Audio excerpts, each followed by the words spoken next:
Well, greetings and salutations, everybody. Welcome to the best damn movie-related show on the planet Earth, the John Campea Show, coming from right here on my YouTube channel. I am, of course, your host, John Campea, and it is an awesome honor and privilege, as it is every day, to have you, our international friends, gather around as we talk about our favorite things in the world, movies, movie news, TV, streaming, all sorts of good stuff. Sitting right over here, ladies and gentlemen, Mr. Robert Meyer Burnett. Robert, how you doing today? John, do you know that today is official Twilight Zone Day?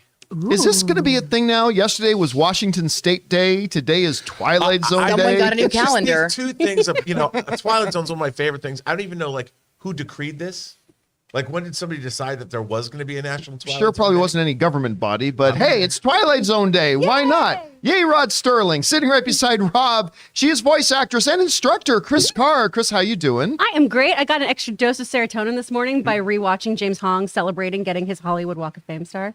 That's a dude who deserves it. Absolutely. It's so overdue. In an era when a lot of actors and studios just buy them, that's actually a dude. It's good to see somebody who actually deserves it considering his career. Oh, yeah. Sitting over here and joining you guys in the live chat today, Ray Ora's in the house. Ray, how you doing?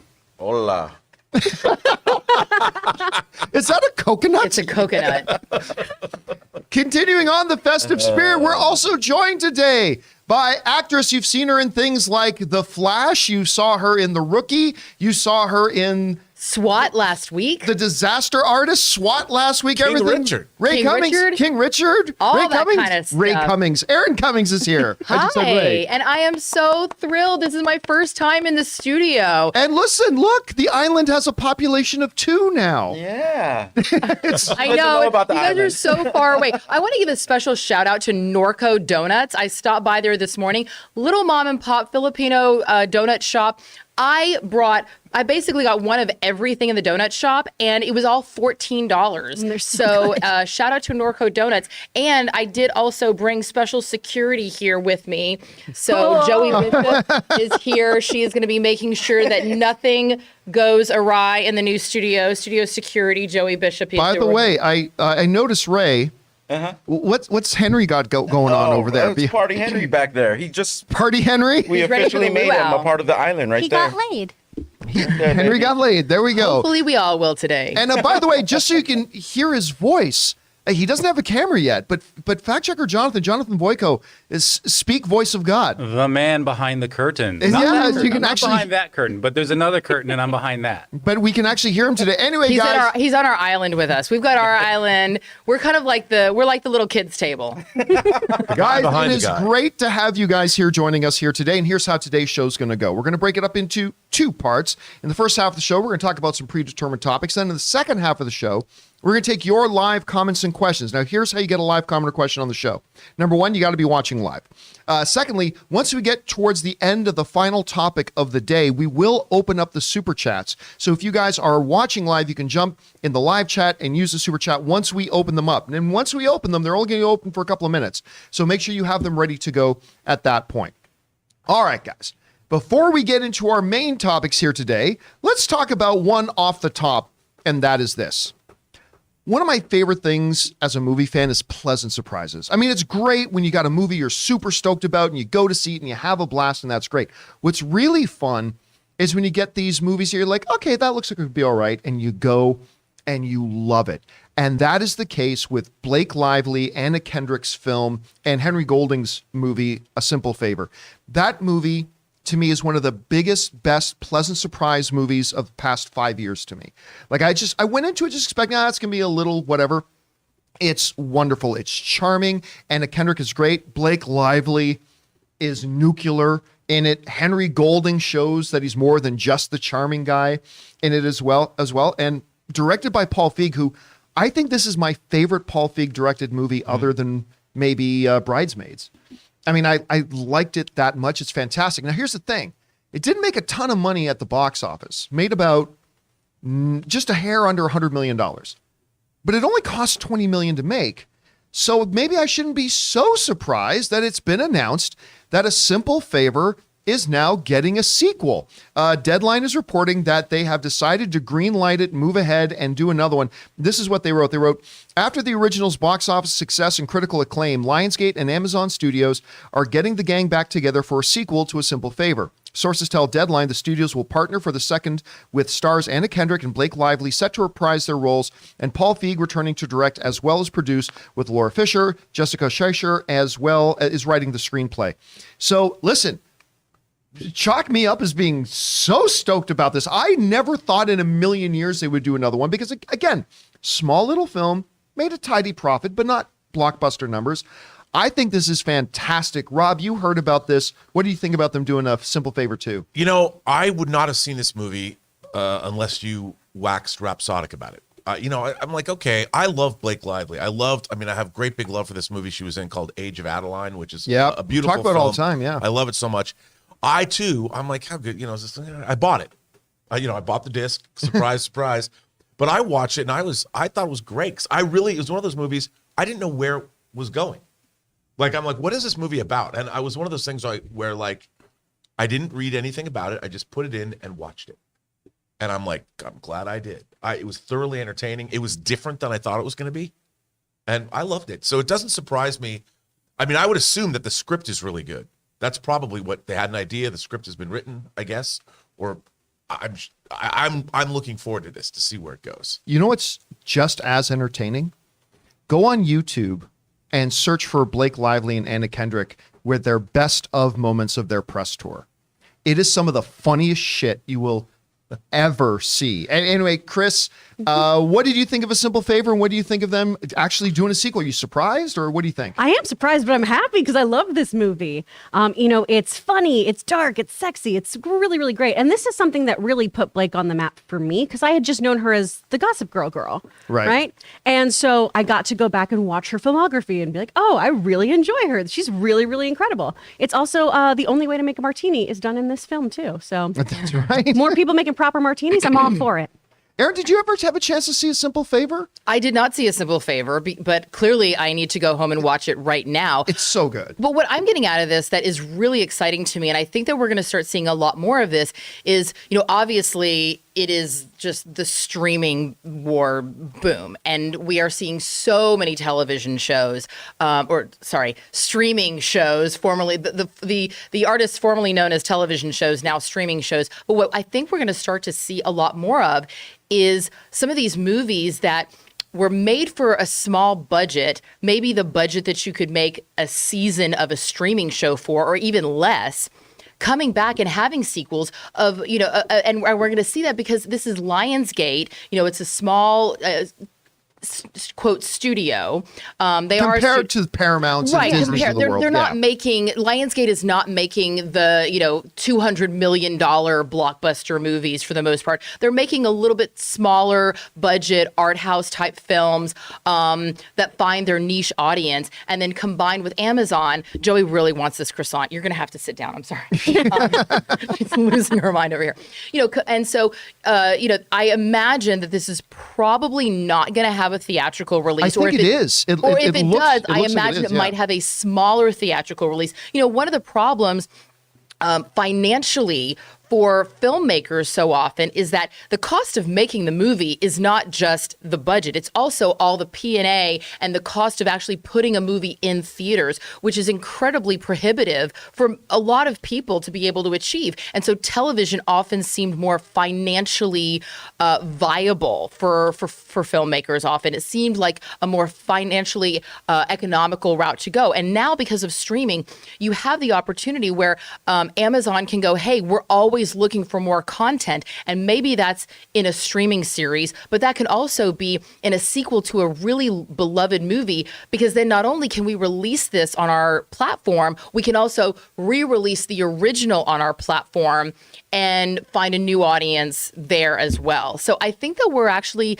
I think that this might be not the beginning, but a hint of what's to come. And I agree. I think Blake Lively is fantastic. What was the movie that she did? Not Gone Girl. Savages? Savages. Oh, yeah. That was actually the movie that for me, I was like, because again, I didn't love that movie, but I love her in she's it. great. Exactly. And that was the thing that I took away from Savages was, I think that a lot of times, unfortunately, for some of the CW shows, we look at certain actors and we just go, oh, it's a CW show. But then you see them in a project and you go, wow, that person's really talented. So good for her and good for this project and good for what it maybe means to more sequels. Ryan Reynolds is the second most talented person in that marriage. Anyway, guys, question is for you. What do you think about this news that A Simple Favor is getting a sequel? Considering the fact it made about $100 million, likely a lot of you guys didn't see it yet. Absolutely go watch the original. I think you're going to love it. Whatever your thoughts are, jump down to the comment section below and leave your thoughts there. Okay, guys. With that down, let's move on to our main topics here today, shall we? And how do we select our main topics here on the John Campea Show? Well, it's really rather simple.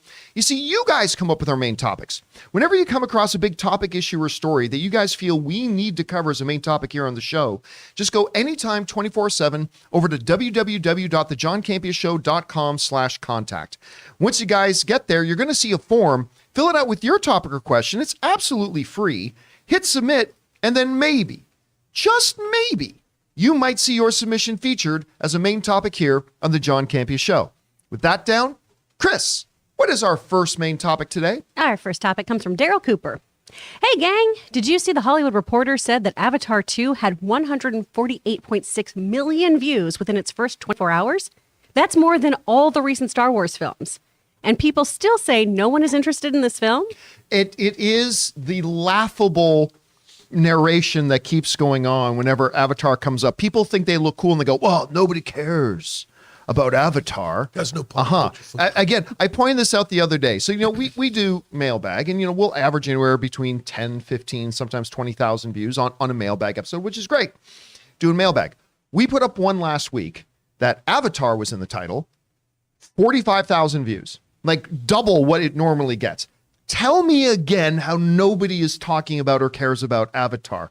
And of course, the trailer comes and outdoes a lot. As a matter of fact, they're saying it is the 11th largest trailer drop in history in the first 24 hours of views, like ahead of a lot of big marquee movies and things like that, including any and all Star Wars movies as well, and vast majority of Marvel films as well. So yeah, I think we can now officially put to rest this narrative that nobody's thinking about Avatar and nobody cares about Avatar, because like a lot of things in movies are subjective. This is not. This is quantifiable. This is measurable. It is objective fact. Hell yes, a lot of people are interested in Avatar. Now look, I'm not saying Avatar 2 Way of Water is going to be a great movie. I have no idea. I just know that I trust James Cameron because not once has he ever let me down. For a movie he's directing. Right. For a movie he's directing. There are some other movies he's put his name on as a producer that have not worked out so great. But just about everything James Cameron has ever done always turns out to be absolute money. And, this again is really interesting because one of the things about it was that it initially dropped exclusively in theaters. So there was a lot of people who already saw the trailer because it dropped exclusively with Doctor Strange. There was already a lot of people who already saw the trailer before it ever even made its way online for people to see online. Anyway, this comes to us from the folks over at the Hollywood Reporter who write the following. The first teaser trailer for James Cameron's sequel, Avatar: The Way of Water, rode a huge wave of interest when debuting online early Monday after playing exclusively in cinemas over the weekend. The teaser finished with its first 24 hours online window with 148.6 million views, including 23 million views from China alone. This thing's going to play really well in China, according to Disney and 20th Century. That's ahead of all recent Star Wars films, including Star Wars: The Rise of Skywalker. Like Avatar 2, the teaser trailer for that film also played exclusively in theaters first. Chris, we're now seeing these numbers mounting up. I mean, statistically, it's shown there's a lot of interest. I still don't believe that Avatar: The Way of Water is going to be a $2 billion film. But, I mean, we'll see what happens once the real trailers come out and we'll start to get the sense of buzz from people. But I think this thing's going to be a massive hit. What do you take away from this? It absolutely is going to be a massive hit. You bet on Cameron. Oh my gosh, you always bet on Cameron. I think this looks fantastic. I was so excited when I saw this trailer at CinemaCon with you guys. It was so beautiful. I can't wait to see the full thing so we can get the scope of the story and everything. But this just goes to show you that the people who are saying people aren't interested in this film, it is a very small minority. It just happens to be a loud one. And it's the people online. It's people like us online, right? And I think people like us online, we often forget, as do I, that we are actually a very small percentage of the overall movie-going audience. For sure. People who do and watch shows like the John Campea Show, we are a niche. We are a small group. And within our group, a lot of us very loudly say nobody cares about Avatar. But anyway, here we are. Aaron, you had a chance to see the Avatar trailer at CinemaCon before anybody else. Are you surprised by these big numbers, and how big of an opening do you think this thing can have? I am not surprised at all, even before seeing the trailer. I've always been Team Avatar. Not necessarily saying that it is the greatest movie that I've ever seen. It's my favorite movie. I'm not saying that at all. Based on what James Cameron does, his level of excellence for what he expects from movies that his name is on as a director, he just goes above and beyond. He is groundbreaking in his technology. And that's one of the things that I actually really love about the first Avatar, and what I'm looking forward to seeing in the second one is the way that he's constantly moving the bar forward in our industry. Yeah. And so that's what's really exciting. And what we saw in the trailer, I don't really pay too much attention to the naysayers, because it's like, you're going to like what you like. And what this tells us is that not only did people see the trailer in the theater and go, oh my gosh, I want to watch that again, so I'm going to go home and watch it, but I'm also going to tell everybody else about it. And it also tells us, just by the fact that 23 million views in China alone, hey, guess what? I know that wherever you're watching this from, sometimes we feel like that's the center of the universe. I'm watching this from Los Angeles, so that's my center of the universe. Or I'm watching this from Idaho. Clearly there are people all over the world that are captivated by this film. And there's something about it, whether it's the technology or just the storytelling or the fact that everyone's blue. And so it is relatable to everyone because it's relatable to no one. I don't know. I'm really excited about this film. And based on what we saw, I think it's going to do very, very well. And the naysayers will continue saying nay, but they're clearly their loud minority is going to begin softening very quickly with these numbers. Rob, you're taking a look at these numbers. Surprised by them? Did you think they'd be this big? Maybe you thought they'd be bigger? What does this tell us? Well, I've always been an Avatar lover. I love this movie, and I've put up with, just like you said, so many people in our circle have been poo-pooing and naysaying Avatar since almost the get. And I've always wondered, like, what's that about? Like, this film, there's a scene when Jake Sully first gets in his Avatar body and he's been crippled. He's been in a wheelchair. And when he gets up and he realizes he's mobile and he's kind of loosey-goosey, and he bursts out and runs out into the Pandora air, and he's running because he's been crippled. I love this scene. Like, whenever I see this, the emotion I feel, and I really think that might be part of the disconnect. This movie is not as cool as I think people should think it is. It's more about emotion and romance, and there's a lot of feels in this movie. And I think that's why some of our circle sort of doesn't like it as much, because it's a sweeping romantic, dare I say it, ecological sci-fi epic. But it's not as kick-ass as, say, Aliens. Right. Aliens is kick-ass, man. Even The Abyss has emotion in it, but it's more kick-ass. Or True Lies is kick-ass and funny and all that. But this movie, it requires it to have a romantic soul. You got to feel some stuff. Yeah, this is just a theory, but this movie really gets to me. And I've often said, I told you the other day, when you see Jake get on, I forget what the dragons are called, but when he rides that, and that sequence, again, the joie de vivre that you feel I want to ride one of these things, man. Look at that. Who wouldn't want to do that? I don't want to feel a goddamn thing when I see a film. This movie gets me right in the sci-fi feels. And I think it worked for a lot of other people, because most moviegoers they're looking at that and they're elated by this. My 70-year-old mom, she was 70 when she saw it. She's 83 now. Same thing. She looked at it and was like, how did they do that? And I think most people feel that way. Ray, I don't think I. Ray was still not there like that. I was fishing over here. Like you were with. I don't think I asked you, but you were with us when we were over at CinemaCon, and you saw the thing. What did you think about the Avatar trailer? Nothing yet. I didn't see any story in what we saw, but a lot of the flying shots, it kind of looked video game-ish. I don't know if it's supposed to look that way. I think personally that it's still unfinished what we saw, some of the stuff. But He's only been working on it 8 years. so that's the way it's gonna look?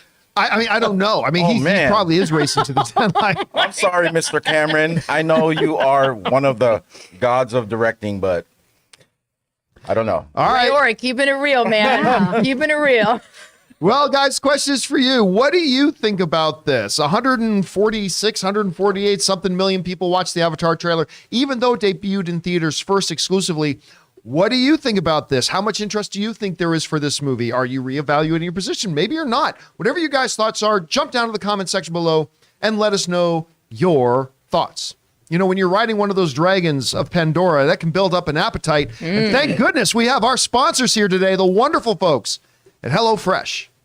Hey guys, we want to take a moment and thank a sponsor of today's video, HelloFresh. So guys, look, my wife Ann and I were both working professionals, so we know how tricky, difficult, and time-consuming it can be to try to eat properly and prepare your own meals at home. And that's why, like over a year ago, we started using HelloFresh. With HelloFresh, you get farm-fresh, pre-portioned ingredients and seasonal recipes delivered right to your doorstep. I mean, you skip the trips to the grocery store and count on HelloFresh to make home cooking easy, fun, and probably most importantly, affordable. HelloFresh offers the flexibility you need to easily customize your orders online or right in the app.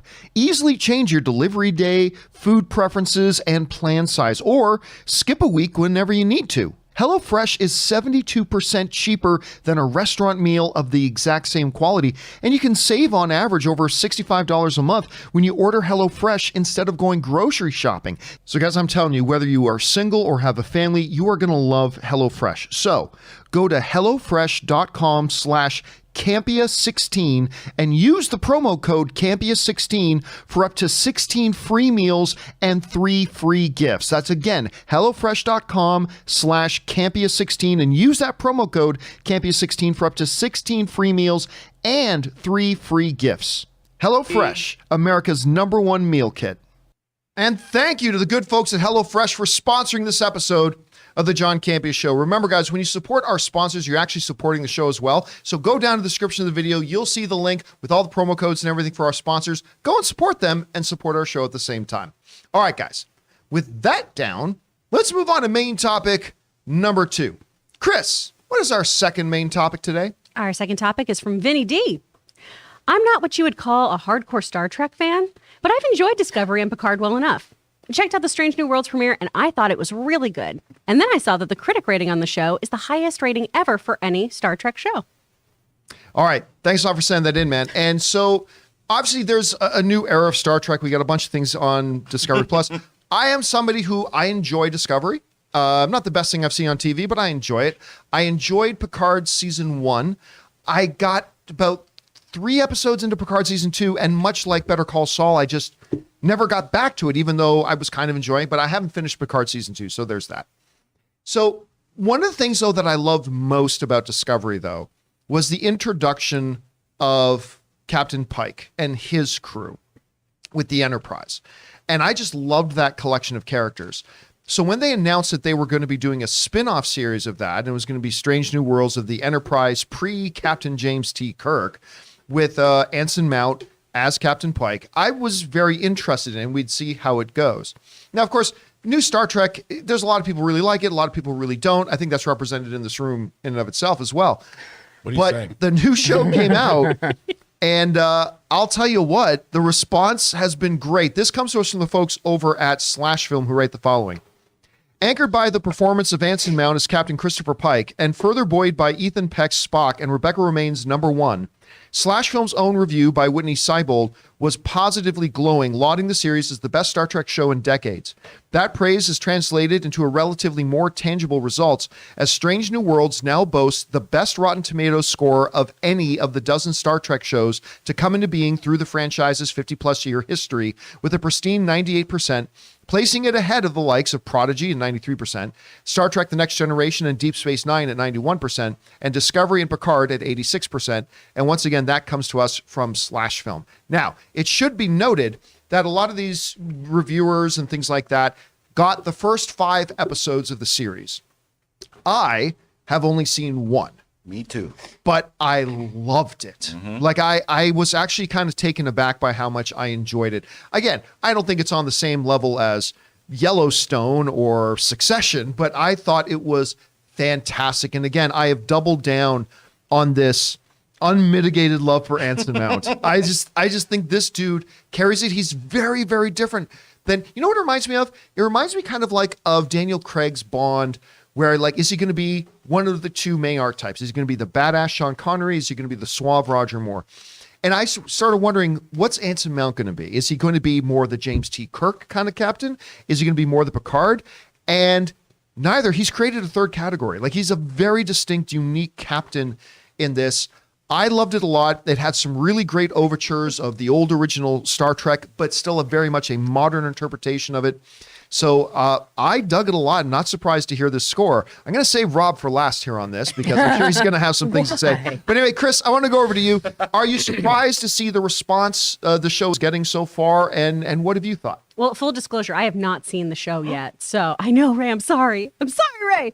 But I look forward to watching it. All the trailers for this looked really, really great. I really love Ansem. I think he was great on Discovery. So that is really, really cool. And I think that, most people, I think, are open to new explorations within the Star Trek world. And I'm glad that this one is paying off well. Into Strange New Worlds. Have you or Tom, Aaron, had a chance to watch Strange New Worlds? Yes. You don't really strike me as a Star Trek house. No, we are a Star Wars house, and I know the difference now. I will say I actually auditioned for this show way back in the day. I auditioned for the nurse role, and I will say that a lovely actress by the name of Jess Bush got it. So I am the first person to be able to say congratulations. She looks like she fits the role much better than I think I would have, but I got a chance to read some of they didn't send me the entire script for the first episode, but I got a chance to read the sides. And from what I read, it sounded great. I mean, a lot of times material for it was great material. I will leave it at that. I won't say what sometimes material in this genre can be, but I was really impressed with the writing. And I also have to say, if you like Anson Mount in Strange New Worlds, did you ever watch Hell on Wheels? I've not. I've always had people tell me that I needed to watch that, but I've never seen him on that. Hell on Wheels is such an incredible show. It's about the building of the railroad in America, but the building of the railroad system. And it doesn't sound like something that a lot of people would be necessarily interested in, but I promise you the writing and the performances are so incredible. And that's what first introduced me to Anson Mount. And he is such a phenomenal actor. And as soon as I saw that he was going to be at in the number one position on this show, I said, you know what? I know that this guy has a very high caliber for the projects that he chooses. You don't see him in everything. He's very particular about the things that he chooses, but what he chooses really quality material. And from the little bit that I saw in the sides that I read for it like a year ago, I thought it was great material. So I'm actually looking forward to checking it out. I mean, remember, my first job was actually in Star Trek. Your first TV job was a Star Trek. Yes. It was Enterprise, right? It was Star Trek Enterprise as prostitute number 1 on the Carpenter Street episode. So I think I may have to renew my love for Star Trek and go check it out. Looks good to me. Here, I was a little bit late to the game in watching I was a few days late watching the first episode. So Rob had a chance to see it before I did. And I knew this must be really good because when I asked Rob, what did you think about the first episode? He was like, it's all right. I'm like, what? So anyway, Rob, you're seeing the response that people are having to Star Trek and stuff like that. What do you think? It's fine.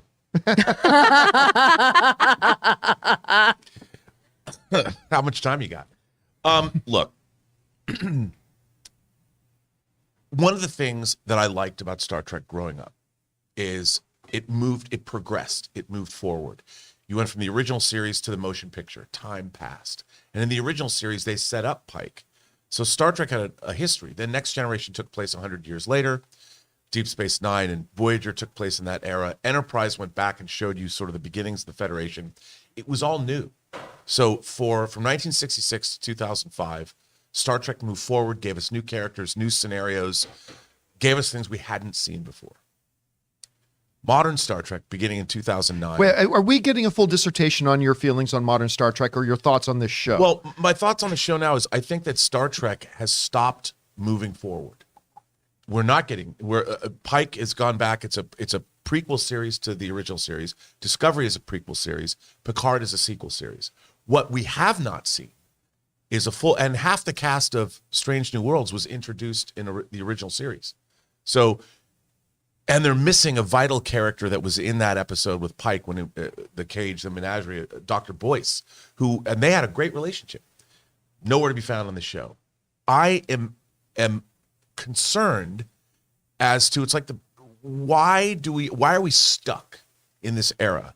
And everybody's excited because they've recreated the format of the original series back from the 60s, as opposed to embracing, I like serialized storytelling. I think the strength of Discovery and Picard was its serialized nature. And now we literally have gone back 56 years to a format and a storytelling vehicle that has not progressed further. Woo. All I can say is I don't know what you watched, because I thought this was, first of all, I've heard a number of Star Trek, because we've got a lot of this in the Star Wars fandom too, believe you me, and I've been a part of this. I've heard so many fans of the original Star Trek complaining that they don't have enough of the original Star Trek in it, and then they have too much of the original Star Trek in it. I will just tell you this. I thought this show in and of itself on its own merits, it was inventive. I thought it was a fresh take on, it was treading familiar ground, but in a fresh new way, and gave us a different perception of things. I just thought the show in and of itself on its own merits was just really enjoyable. Well, it's beautifully made, and Anson Mount is great. He's great. This episode was a first contact story, and Star Trek has done first contact stories throughout its run. And I would say that one of the great things that Star Trek does, it used to be allegorical. So if they wanted to make a point, they would make a point in a sort of a roundabout way and show it to you through an alien perspective. Like you'd roll up and, like, in this case, this alien civilization is having a problem. They're going to destroy themselves. They've created a terrible weapon. But at the end of this episode, Anson Mount Pike literally says, here's the problem with your civilization. And they show footage of the January 6th insurrection that happened here in America last year.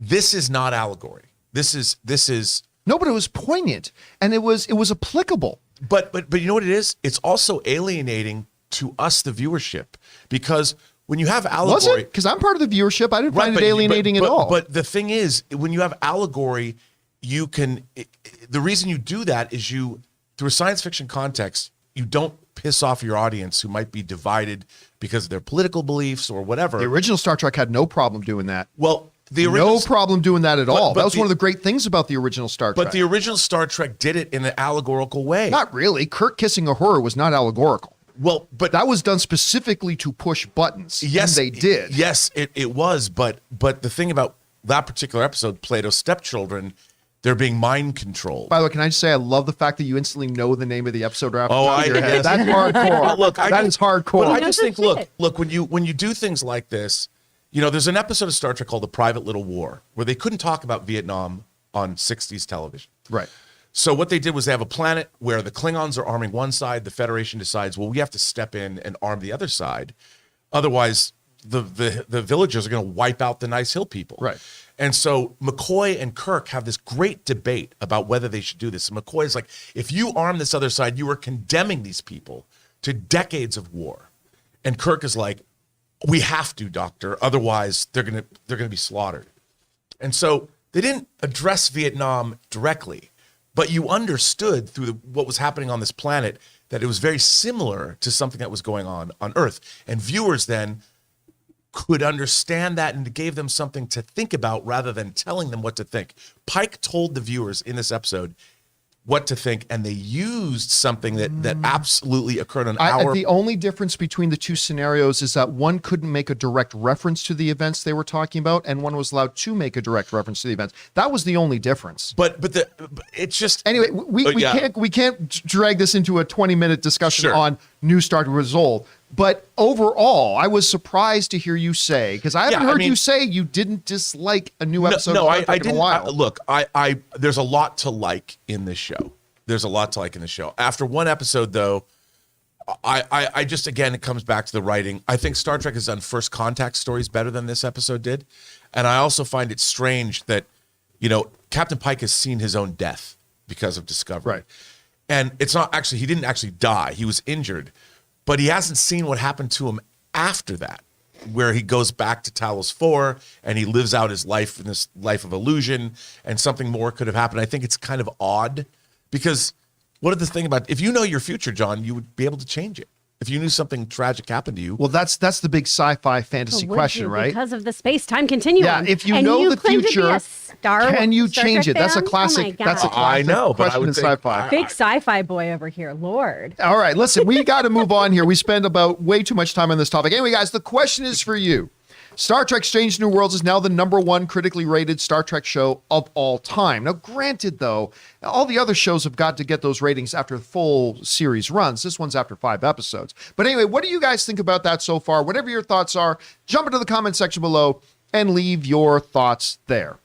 Okay, guys, with that down, let's move on to main topic number 3. Chris, what is our third main topic today? Our third topic comes from Raelian. Don't judge me, but for a long time, I'm now a weekly habit we've developed is stopping by the Redbox to grab a movie to take home and watch. Welcome here from 1998. That's wonderful. I know. See, that's we're, sweet. we're old. My newsfeed today showed me a story that I knew would be coming since whenever I went to the Redbox, there was never a line in front of me and never one behind me either. Redbox just sold itself, and they're saying they're turning exclusively into a streaming service. What do you think? And is this the last nail in physical media's coffin? All right, thanks for saying that in, Raylene. And yeah, look, the Redbox, I still remember the first time I saw a Redbox and I stopped for a second and go, this is genius. Like, this is absolute genius, not having to go to the actual, in my case, Rogers Video, because we were in Canada, and in many of your cases, Blockbuster or whatever your local mom and pop video rental store was. I'd have to go there and walk through the aisles. There's a kiosk with a list of all the most popular movies, and I can just hit a few buttons and it spits it out like a Diet Coke. This is ridiculously, and it blew up. And it started to go all over the place, and Redboxes started to proliferate, and yeah, and I've got them. Listen, I went on the Redbox website the other night, last night, and I searched for Redboxes in my immediate area. 13 of them in my immediate area. And there's certainly one in my main grocery store and all that kind of stuff. I've never seen anybody at it, but there's one right there in my main grocery store. But the times, they are a-changing. This comes to us from the folks over at Variety who write the following. Redbox Entertainment, the struggling DVD kiosk and streaming video company, has set a deal to be acquired by Chicken Soup for the Soul Entertainment in an all-stock transaction. The deal is valued at $375 million, which I already thought sounded low, comprising of about $50 million in Chicken Soup for the Soul Entertainment stock and the new company's assumption of $325 million in debt. Redbox CEO Galen Smith commented, by joining forces, we will accelerate Redbox's transition from a physical to high-growth digital media company and be the only entertainment provider truly focused on value for the consumers. That, of course, comes to us again from Variety. So 2 interesting things here. Chicken Soup for the Soul, by the way, has gone about acquiring a lot of stuff. Like, I think, what's the anime one? Crunchyroll? Crunchyroll. I believe they bought Crunchyroll from They Sony. bought Crunchyroll? I think they bought Crunchyroll from Sony. I could be wrong about that. I have to double Am I in check. junior high again? Redbox? Chicken Soup for the Soul? I think they got know. maybe This is like- Crackle, or maybe I'm confusing Crunchyroll and Crackle. But So I thought anyway, Funimation but they bought. purchased They've got. I went through a list and I saw, wow, they've actually acquired a lot of different stuff. They're trying to position themselves as a forerunner of the AVOD or advertised-based video on demand services that are commercial-based and things like that. And Redbox is one of the things. So number one, there's that. But number 2 is that hearing from the CEO is like, yeah, we are transitioning away from being a physical media thing. We are now going to go whole hog. We're just going to go completely digital. And that is coming.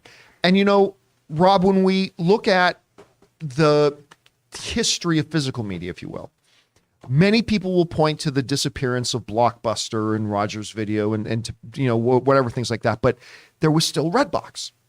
Still there in almost every grocery store. There is still that one bastion of physical media that was still there. and now it is also going away.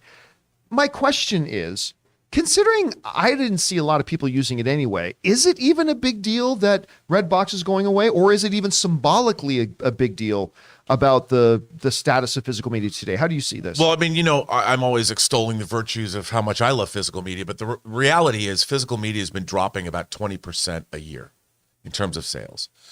I think that this is just one more indicator that an era is coming to an end. I still love physical media because as a home theater enthusiast, the best way to get movies is like on a 4K disc. The image is not as compressed as it is when you're getting streaming, and especially if you want high-end audio. It's still the best way. The problem is nobody wants to do it anymore. Right. Nobody wants to manufacture discs, and Redbox, people say to me, Rob, isn't putting a disc in a machine so 20th century? Like, why do you want to do it? And, I love these people. but the thing is, the reason I love physical media is what's going to happen is eventually even streamers have to look and go, well, no one's watching this obscure cult horror movie from 1984. Why do we have it on our service? And I think a lot of, and older movies, John, as much as I love older films, classic cinema, not a lot of people do. I mean, the fact is movies are a product of their era. Pop culture, I say it has a half-life of 20 years. Every 20 years back you go, people are less and less interested in older pop culture. That's just the nature of being a human being. You want to be part of something that's part of your age. But discs are going away. And Redbox was a disc, call it a retail rental service. No one wants to do that anymore. Why should you? And plus, it's not like Redbox is a place where you go to, say, like the Criterion channel to find your favorite foreign film. Right. This was very much mainstream, big movies that people would rent that come out today, Hollywood blockbusters. Nobody cares anymore. I mean, you'll wait and get it on streaming. There's so much to watch now. People get around to it when they get around to it. But I do think this is just yet another indicator that the era is coming to an end. And plus, John, who's going to make players anymore? I actually went in and tried to buy a new high-end 4K disc player. There aren't many. Yeah. And ever since Samsung got out of the physical media display absolutely. I mean, business, I joke about your PlayStation 5, but because of PlayStation and Xbox including disc players in their machines, they've probably lengthened the lifespan of discs by a decade. So there's still boutique companies that are making, like, whether it's Kino Lorber or whether it's like Second Sight in the UK, that are putting out these beautiful editions with new special features. But that's a niche, and every year it gets smaller and smaller. Aaron, I want to ask you, when is the last time, I can ask this of all of us, but I want to start with Aaron here. What is the last DVD you rented? Oh my God. The last one that comes to mind that I actually rented, I think, was when I binged 24. And this was when Blockbuster was doing this really cool thing where you could like rent for, I don't know what they were doing, like you could rent like 4 things at a time or something like that. Right. And so I would basically binge the first, and one full season wasn't even on a full DVD. Like it was only like half the season on Right. one DVD because they didn't have the capacity to have a full season of 24 on one DVD. So you had to have like 4 different DVDs for one season. So I would, and that was, I mean, God, that was like 2008, I want to say. It was that long ago, and even still, as Chris knows, she was on the SAG nominating committee this year. We get every year members of SAG, members of the DGA, all of the different unions, we get these screeners for awards consideration. And SAG-AFTRA sent out an email this year saying, hey, we've gotten a lot of pushback on, the waste and people not using the physical DVDs. We are now going to opt into a streaming only, but disc on request. If you are one of those people that really wants to watch it on a disc, we will send one to you. But for the vast majority of our 750,000 membership or whatever it is, we're just going to rely on streaming. And I think that this is also not just an indication of what we see for physical media, because let's face it. And I think that Rob, I think you would agree with me on this. Physical media really is about, it's for collectors. It's not just about watching the movie. It's about the actual act of collecting. I mean, if you think about stamp collecting and what a fervor that has. I mean, I used to be a stamp collector when I was younger, and, there is something magical about finding that stamp that, fulfills whatever it is that you're a collector of. I think that physical media is part of that versus just being able to watch it. And I think also, if you look at the way that families view media, they're talking about how it was a family thing for them to go to the Redbox and rent something, and then they would all watch it together. I mean, do teenagers actually sit with their parents and watch a movie anymore? I mean, when I was growing up, that's what we did. But then again, there were only 3 channels. I grew up clearly in the 1950s. And so I just feel like You're these a time days, traveler. yeah, like families just aren't sitting around. Everybody's got a home entertainment center in their hand. Even your 12-year-old kid does. So what family is going to their local Redbox, renting a movie and sitting down and watching it together? I think that it's also just a symptom of our times and the way that families view movies. People are just not renting things anymore. I mean, Rob, would you agree that it's about that part of it is about collecting, and that's never going to go away? Yeah, no doubt. I mean, the people that I know that collect physical media, we're all collecting these beautiful special editions that these companies are putting out, or you're getting the 4K version of the film. That's what you want, is you want the highest resolution, best quality copy of the film. That ultimately is what drives you. But as streaming gets better and more streamers are providing 4K options, I mean, I hate to say it, but like Disney, when they went with their IMAX enhanced versions of the Marvel films, they didn't release those on disc. And I really like the IMAX enhanced versions of Warner Brothers does, like Christopher Nolan does with the aspect ratio changes. But those discs, those versions on Disney, I have to say, I have all the Marvel movies on disc in 4K. I don't watch the IMAX enhanced versions anymore. I mean, I don't watch my disc anymore because I watch the IMAX enhanced because they're cooler.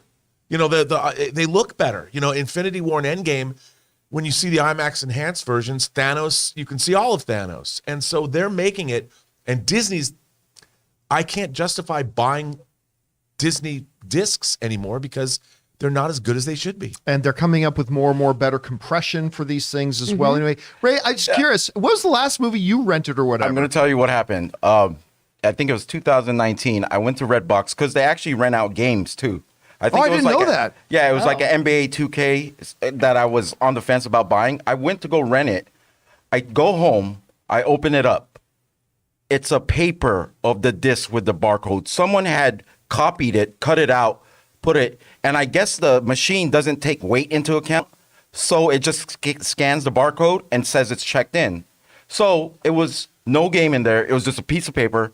And then I was like, I'm going to have all the games in the world now. I actually called and I was like, is this normal? And the guy on the phone tells me, yeah, it happens all the time. And I was like, how do you guys make money? Like, how do you trace this back?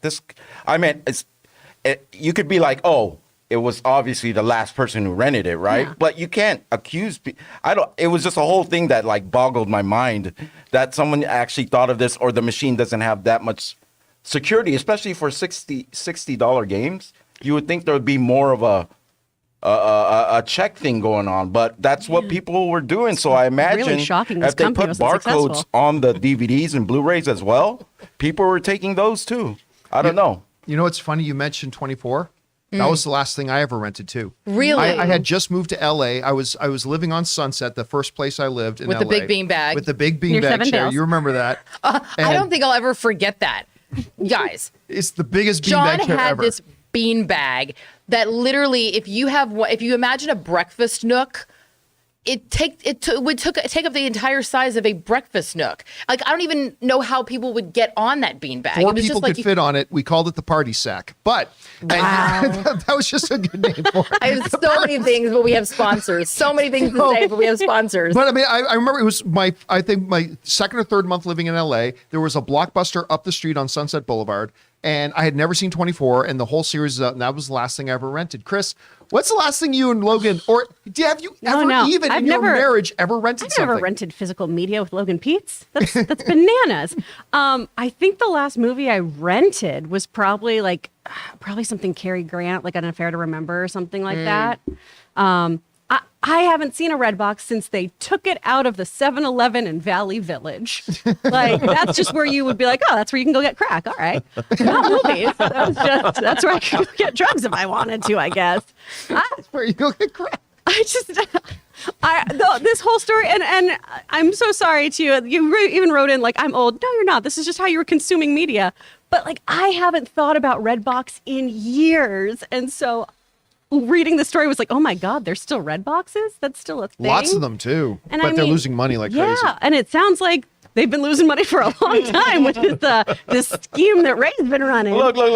I don't mean to start like giving people ideas. I mean, if you are stealing games like that or anything, I think that's the last thing you should be worrying about. You should be like trying to get something better. Coming up next on the John Campea Show, Ray Ora tells you how to fake your blood alcohol level when the police pulls you over. Logan says the last thing we rented was Thief for the PS3. Oh, so again, I was not part of that. I was about to say printing scanners just went up. Yeah. All right, guys, question is for you. Redbox has been sold at a massive loss and announced they're going to be transitioning out of physical altogether into the streaming world. What does that mean for you? Like symbolically, literally, whatever. Whatever you guys' thoughts are, jump down to the comment section below and leave your thoughts there. Okay, guys. Before we move on to our next topic, we want to thank another sponsor of the John Campea Show here today, the great folks over at Liquid IV. We want to take a minute and thank the sponsors of this video, Liquid IV. Now listen, just one stick of Liquid IV added to 16 ounces of water will hydrate you faster and more efficiently than just water alone. It contains 5 essential vitamins like B3, B5, B6, B12, and of course vitamin C with 3 times the electrolytes as traditional sports drinks. And what makes Liquid IV so effective is the science of cellular transport technology, or CTT. You see, it's designed to enhance rapid absorption of water and other key ingredients into your bloodstream faster and more efficiently. You know, Ann and I get up pretty early in the morning to go to the gym because we can't go to the gym at any other time during the day. And for the last couple of weeks, I have been drinking 1 full glass of water with Liquid IV. And all I can tell you is you can feel the difference during the workout. So go and grab Liquid IV in bulk nationwide at Costco, or you can get 25% off when you go to liquidiv.com and use the code CAMPEA at checkout. That's 25% off anything you order when you use the promo code CAMPEA, that's CAMPEA, at liquidiv.com. Experience better hydration today when you go to liquidiv.com, and remember, use the promo code at checkout, CAMPEA. And thank you to the good folks at Liquid IV for sponsoring this episode of the John Campea Show. Once again, check out their link down in the description below. Okay, guys, with that down, let's get on to main topic number 4. Chris, what is our 4th main topic today? This is from Rajat. Hey, John, really like your shows. Thank you, Rajat. I'm very excited for Thor, Love and Thunder. And one of the main reasons for that is because of Gorr. I know you're excited as well to see Christian Bale in the role.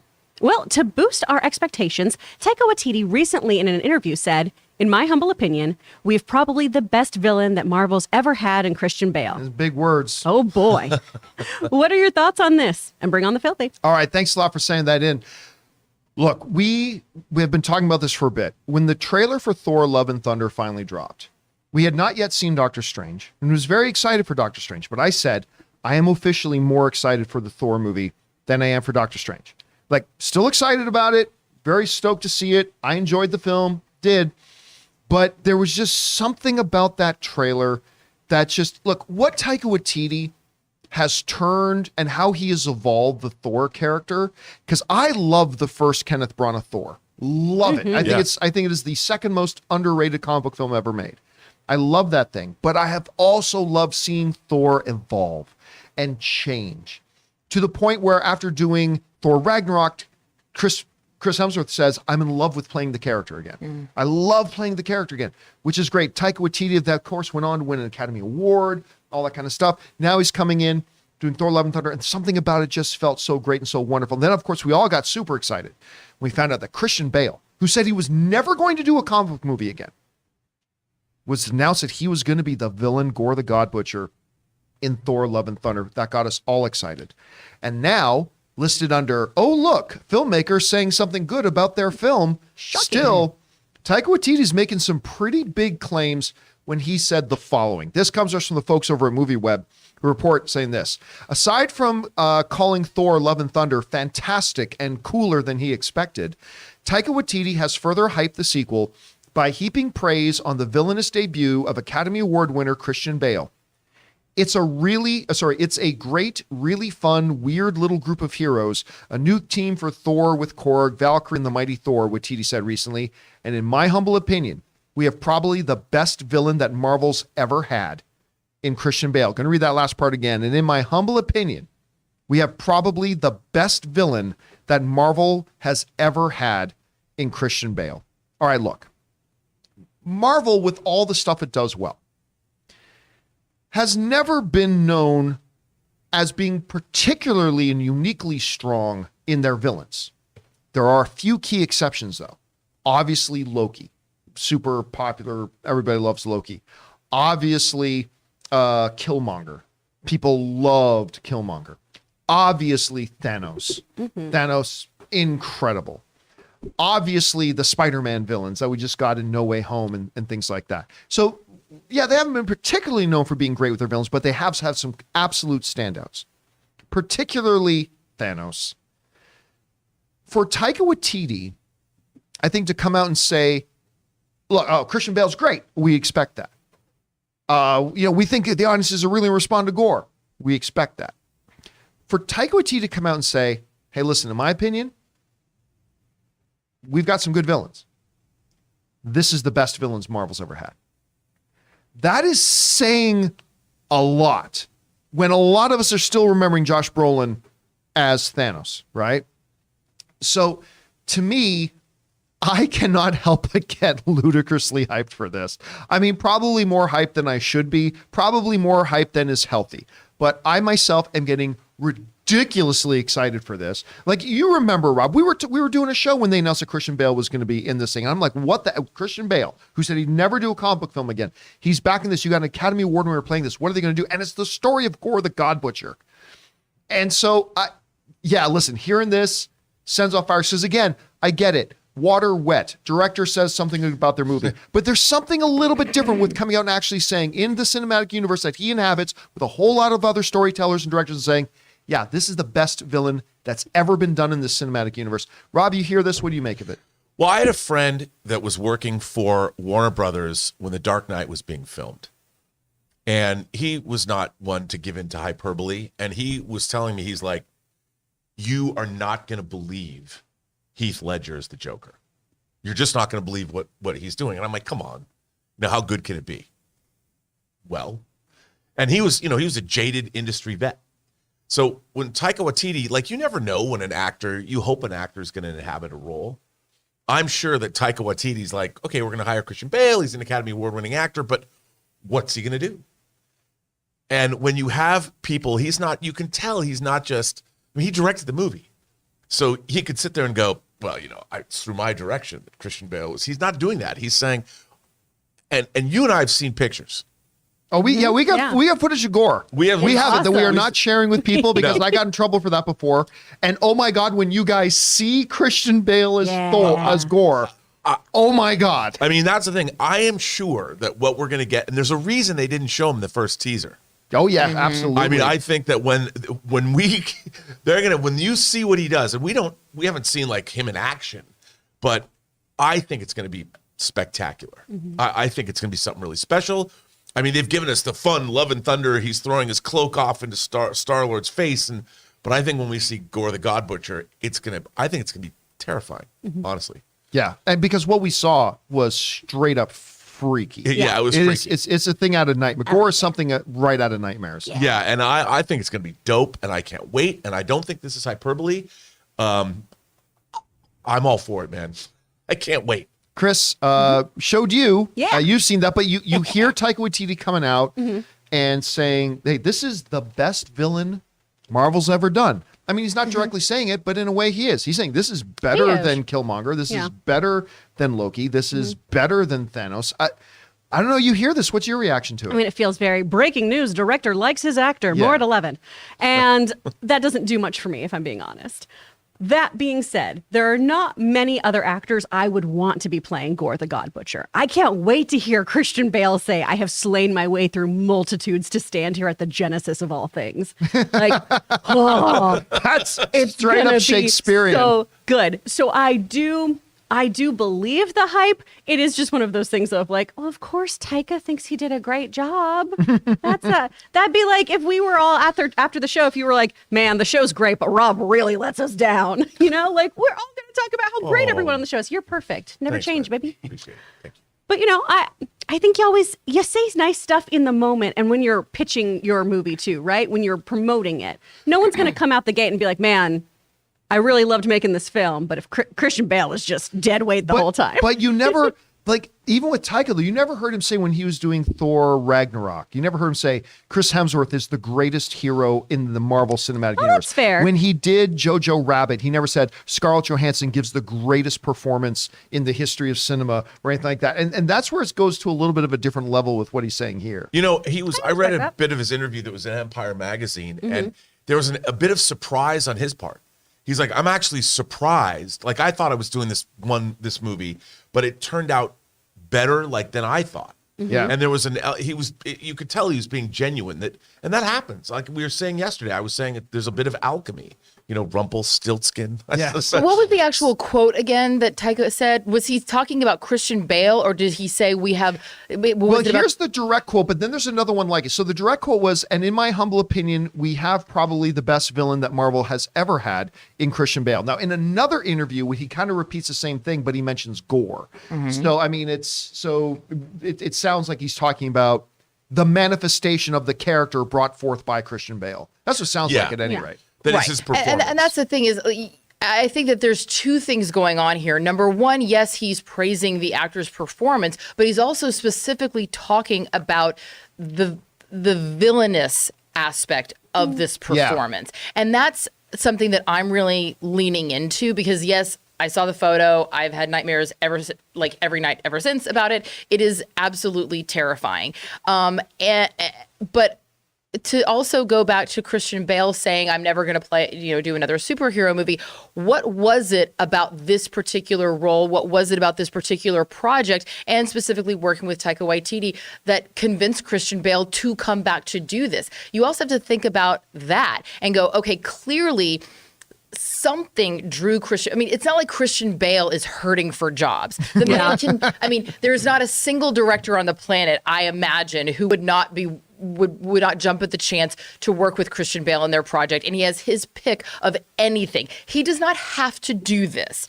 So for him to choose to do this, and also without going into any spoilers, if you know the comic book and you know what the character looks like, you know that there's probably going to be a certain amount of prosthesis required to look like this character. For an actor to also know what goes into the physical labor of having to work with a prosthesis, you know, this is not going to be a walk in the park for Christian Bale. He's not just going to come in, on a Friday, shoot a couple scenes and be done. This is a commitment. And so I think that what I'm seeing from this, and also just knowing about like the character itself and how his sword was made by the same guy who created the symbiotes in Venom, and that's really freaky and scary, and how his cloak can kill Asgardians. I mean, there's so many aspects, not just of, I know Chris is over there. You're so proud of me, aren't you? I'm just like, he's really in love with you right now. I'm like, yeah, I know. that's right. It made my sister so proud of me. But like actually thinking about the character itself, and the connection that that character has to the Spider-Man, world, and what we already know, these symbiotes are so insidious as they are, combining that with just this nightmarish, ghoulish look that he has, plus the incredible talent that Christian Bale and commitment that he brings to every single character, with Taika Waititi wrapping it up in his beautiful directorial way. I'm really excited about this. Guys, the question is for you. Taika Waititi is saying that this is the greatest villain that has ever been in the MCU.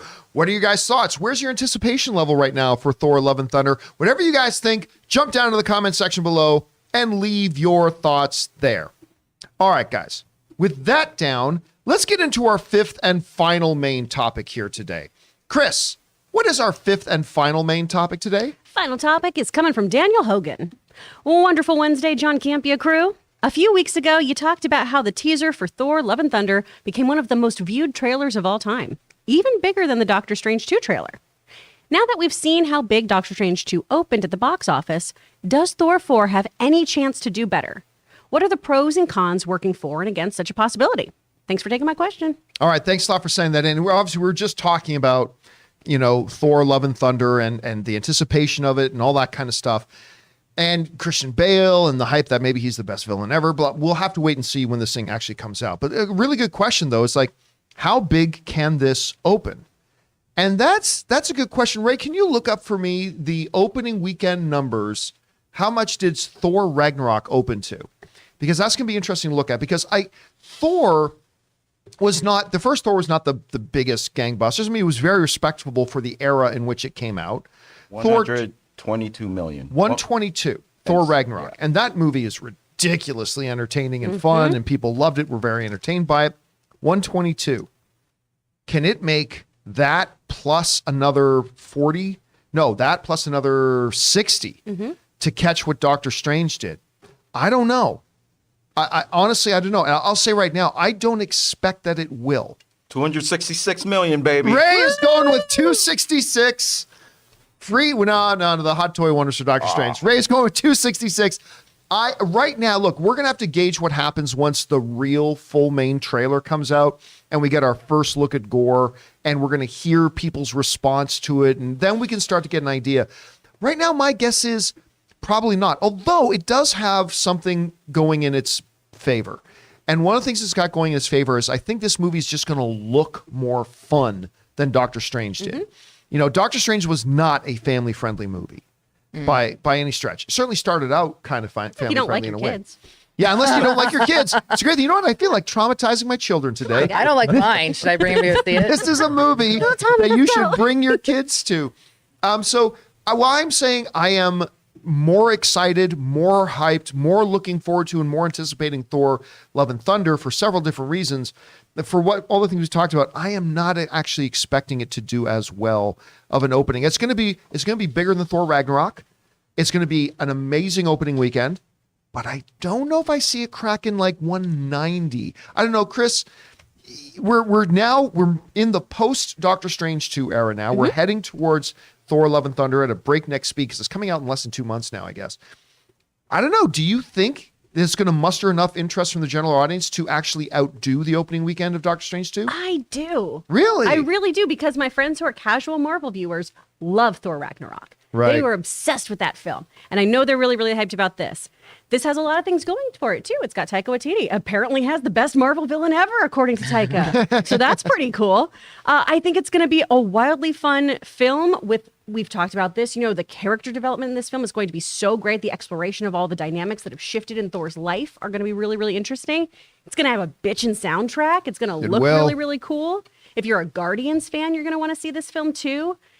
If they don't have Huey Lewis playing to a Gorr moment, what are we even doing here? Oh my God. You gotta, that's a deep cut. That would be a deep cut for American Psycho fans. Oh, I feel like Taika might. He's crazy enough to do it. But I think it's going to do really, really well.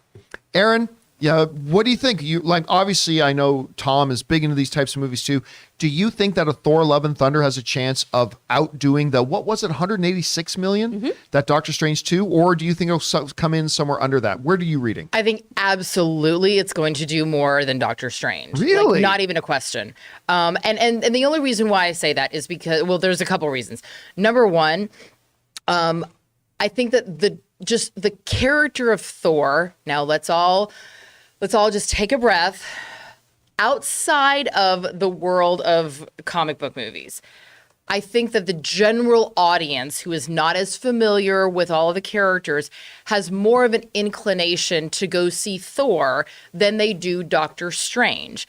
Thor has been in a lot more movies in a much more recognizable way. He's also fun. He's affable. He's funny. He's Chris Hemsworth. He's easy to look at. And even in the trailers, he's poking fun with Chris Pratt's character. And we all know him, because he was the guy on TV. And I just think that outside of the world of comic book fans, Thor is something that people go, oh yeah, okay, I'd like to go see that. Yeah, I think that that's more on my radar. Now, obviously, within the world of comic book fans, it's a whole other, conversation that has many, many layers. But I think that for the general movie-going audience, Thor is a little bit more inviting and a little bit more palatable. That may all change when we start seeing Gorr in the trailers, and then everybody might go, no, thank you. I am terrified. I will never go see that. Thank you very much. But I do think that on my initial impulse is that it's just a little bit more inviting and palatable for the hardcore fans. But the second thing is I was just looking up what movies are coming out the weekend of July 8th, 2022. Now, this may change, but it's coming up pretty quick. So if another huge movie is going to blow in that weekend, we would know about it pretty soon. And right now, this is what's opening that weekend. Thor Love and Thunder, The Sea Beast, I don't know what that is. Moon 66, I don't know what that is. And Both Sides of the Blade. Moon 66 is going to be Ray's new favorite movie. That I heard Moon. I'm looking it up right now. I'm looking it up right now. Right. So I do not, and something called Dreaming Walls Inside the Chelsea Hotel, which sounds pretty cool. Like it's about Janis Joplin. I bet most of those aren't even wide release films. Exactly. So right now, given the fact that Thor Love and Thunder is really the only big movie that's coming out that weekend, if you are someone who's an avid film goer and you go and see, if you go to the movies once a weekend or even once a month, it's right after July 4th weekend. People are not going to necessarily be entertaining family anymore. They might want to go see something, in the theaters. I really feel like this is going to do well, and I think it's going to do better than Doctor Strange opening weekend. I really do. Rob, what do you think? I have to agree with my esteemed colleague over here. I think she gave a pretty great assessment of, I think Thor has a much wider appeal, at least this particular movie compared to Doctor Strange, this Doctor Strange movie, in the sense that we all were fanatical about it because what are the cameos going to be? We want to see the Illuminati. So the Doctor Strange really appealed to the hardcore geek crowd. I think, as you put it, this has an immediate larger female audience want to see because of Chris Hemsworth. I think families are going to be more drawn to it because you've got not just Thor, but the Guardians of the Galaxy, and that's a little bit more family friendly, even though they make certain off-color jokes sometimes. I think that it's going to have more of a wider audience appeal, just like what you'd said. I mean, how can you not want to go see this? Look at his smile. Like, Yeah. He's happy to be here. And I think that it probably has it, and you pointed out too that Thor's been around longer, has more of a fan base. And the last movie was a lot of fun, but it depends what this next trailer, maybe Gorr the God Butcher will be too scared or too scary. So kids won't go see it. But I tend to think not. I think I'm hoping for a flamboyant performance from Christian Bale that is deliciously fun, the same way that Heath Ledger was terrifying, but he was a lot of fun. Yeah. They're planners, planning. And I think this movie's going to be huge. I think it's going to be the biggest of all the Marvel releases outside of No Way Home, because that was Sony. But in terms of Marvel's releases of Phase 4, I think Love and Thunder is going to be the biggest movie of Phase 4. Are you going to get a Troubadour 6-scale figure? Well, I have many Thor 6 scale figures. So are you going to get this one where it's Troubadour Thor, the Troubadour? Oh, the Troubadour Thor. The Troubadour Thor. Yes. Yes. You know, the other thing I'll say this that has going for it as well, maybe outdoing Doctor Strange, is the title of Doctor Strange, Multiverse of Madness. That's to some comic geeks, that's super exciting. I think to a lot of average moviegoers, maybe that's off-putting. And Right. it's like As maybe my mother put it, I will babysit for you if you don't make me go see whatever that movie is. When I Right. said, Mom, do you want to go see Doctor Strange 2, The Multiverse of Madness? John got us all tickets. I will happily babysit your child if you don't make me go see whatever that is. That's very telling. Now, if you tell you're going to say to your mom, come see Love and Thunder. Oh, yeah. She'll be like, oh, that sounds Is that fun. a Chippendales review? But I still think Thor does not make as much. Again, Thor Ragnarok, what we say, they're a 122? 122 million. 122 million. 744. We are talking Okay. about it needing to increase 50% from that box office number to that. And I just don't know if it'll do it. But I'll tell you what, another trailer, Sweet Child of Mine, might do it. Anyway, by the way, guys, I put up a poll in the live chat to see what you guys think about that. And I asked the question, will Thor 4 make more opening weekend than Doctor Strange 2? 76% of you are saying yes. With about 1,000 votes, 76% of you are saying yes. 24% of you are saying no. We will see as we get closer to the actual release date. Question is for you guys, what do you think is going to happen here? Do you think Thor Love and Thunder can make more than the 186 million opening weekend that Doctor Strange did? Everybody in the room thinks so except me. What do you guys think? Jump down to the comment section below and let us know your thoughts. And okay, guys, we've come to the end of the main topic. So I have just opened up the super chat. So if you want to fire in a super chat, you can do that now. And before we start addressing those super chats you guys send in, let's hear from another sponsor of today's video, our friends over at Harry's. Hey guys, we want to take a second and thank the sponsor of this video, Harry's. Now take a look at me. When is the last time you saw me have this close and smooth of a shave? The answer is never, because I haven't been using the Harry's starter set until now. Using Harry's, I have gotten the most comfortable, smoothest shave that I've had in years, and that's no exaggeration. And right now, Harry's is giving their best offer to our viewers and listeners. First-time Harry's customers can redeem a starter set for just $3 at harrys.com/Campea. That includes a 5-blade cartridge, a weighted handle, foaming shave gel, and a travel cover to protect your blades on the go. That's a $13 value, all for just $3. Seriously, guys, why pay so much more for other products when Harry's prioritizes simple, quality craftsmanship at a fair price? And it is time to move on from blades that barely hold up, because with Harry's, guys who've tried it say that their 8th shave is just as sharp as their first. And you're going to have a really hard time finding other competitors that have a satisfaction rating as high as Harry's. And they're still offering a no-risk trial. You don't like your shave? No problem. It's on them. New look, same incredible offer. There's really never been a better time to give Harry's a try. Just go to harrys.com/Campea today and get your starter set for just $3. That's harrys.com/Campea. And thank you to our friends at Harry's for taking care of my skin and for being a sponsor of the John Campea Show channel. All right, guys. With all that down, let's now get over and start taking your live comments and questions that you guys have been throwing in there. So, Chris, what do we have going on in there right now? Okay. Zelda Master 702, Ostracized Child, Richard Cutts, all sending in support. Thank you so much. Oh, thank you guys for sending in Super Chat badge to be supportive. Thank you guys. By the way, I'll just let you guys know, we're almost filled up already, so we're going to leave the Super Chats open for about another 30 seconds, and then we got to shut it down. Just so you know, you got 30 more seconds. Okay, let's keep going. From Andy, one of two. Hi, guys. I enjoyed watching Chris and John react to the Revengers yesterday. I listened to you guys while working in a quiet lab setting, and yesterday... All right, we'll just have to get to it when we get to it. I was doing everything I could to keep myself from laughing my fucking ass off like a lunatic in front of everyone at work. I agree, John. Fuck Riverdale. That, I just can't. What started off with a show with such promise turned so bad so quick, but I got to say, man, that Revengers... That was such a great line. R-I-V-E-R, Revengers. That was probably the line of the comment section Killed yesterday. me. I laid down on the desk. I was done. That was really good. All right, what's next? From Ben Rayner, Thor also has the power duo of Korg and Meek. They earn all the money, not most of the money, but all the money. Listen, I cannot believe how much I fell in love with Korg. Like, you know when Korg totally got me? First of all, it's great hearing Taika Waititi's voice. Korg, piss off ghost, is like one of the best lines in MCU history, coming from Korg. And or his little soliloquy about how, Asgard can be rebuilt, and then it just all of a sudden explodes. I have not seen Meek. Meek's in there wearing Is a little he? suit. Meek's a lady. Oh, I didn't know that. Yeah. I've not noticed Meek myself in there, but okay, interesting enough. By the way, I just want to throw it here. One of our producer level members of the channel, NerdGen, wrote in and said, "Hello guys, big fan. Thank you so much. Question for Rob. We may see Blade in the 1920s. You think we may see that?"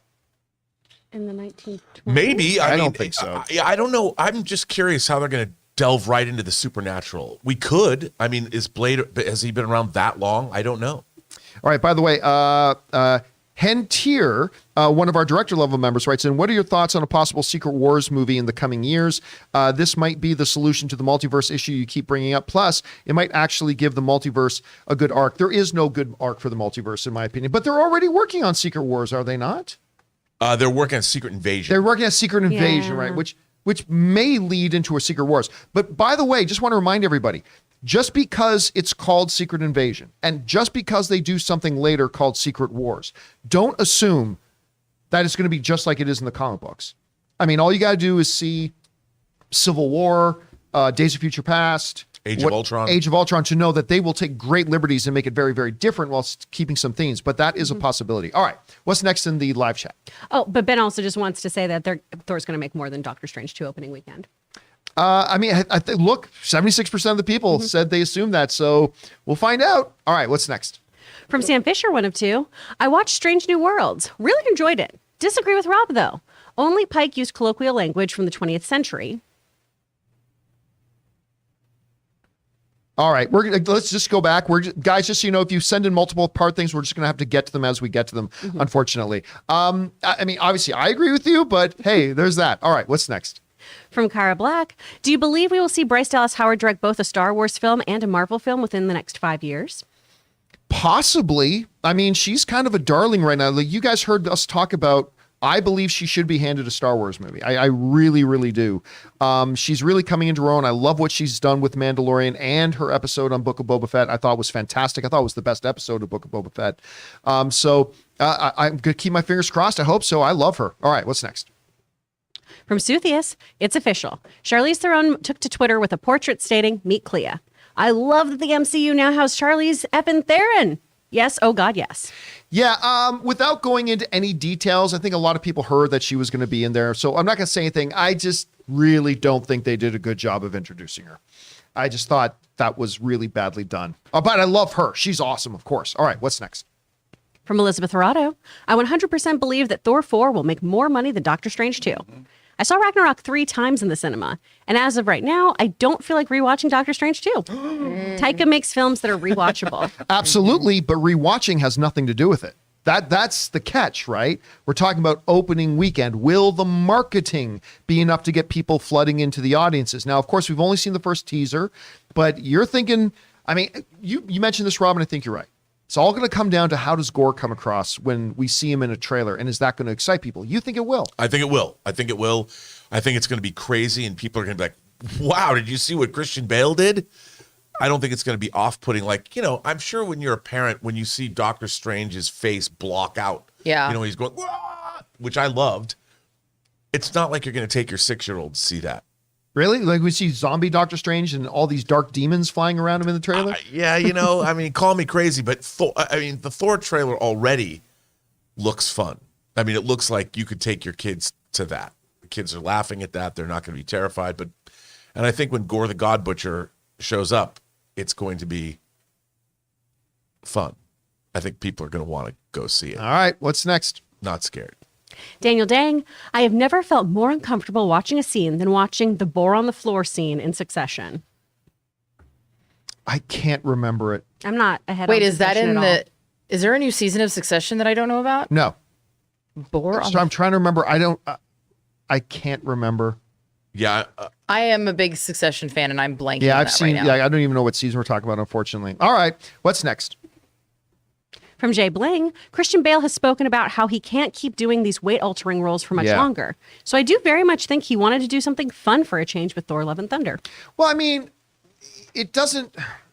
Most actors don't do massive weight changes for their things. So it's not about, well, I want to do something fun. I mean, he could have done anything where he wasn't required to change his weight. But yeah, the way this guy went all the way down to a toothpick in, was it The Machinist? The Machinist. All the way down to a toothpick Machinist to what he was in Batman. Then you look at where he played the vice president. What was The Cheney film? Cheney, yeah, the Cheney film, like where he blew up in that. I mean, you just can't keep doing that. It's not healthy for you. So it's going to be interesting to see what he does with Gorr. Boar on the floor. Yes, it's the scene. It's when he's humiliating all the of family. the He executive. after the dinner party, and he makes them crawl around. Yeah. Oh. It was uncomfortable, but let's face it, I've seen way worse things in Game of Thrones. Yeah. Yeah. And worse when things it in comes- Succession. Huh? And worse things in Succession. Yeah, when it comes to like things on HBO that have made me cringe, watching them crawl same. around on the floor and get sausages thrown at them, not the worst thing HBO's done. Black Mirror, the national anthem, the pig episode. Oh, Oh God. my God, yes. Oh, God. Yeah. I never watched it. So Oh, really? You've never watched Black Mirror? no. It's so good. I've First of seen all, one episode of Black Mirror with who's the girl from Bryce Dallas Terminator? Howard. Her episode's amazing. No.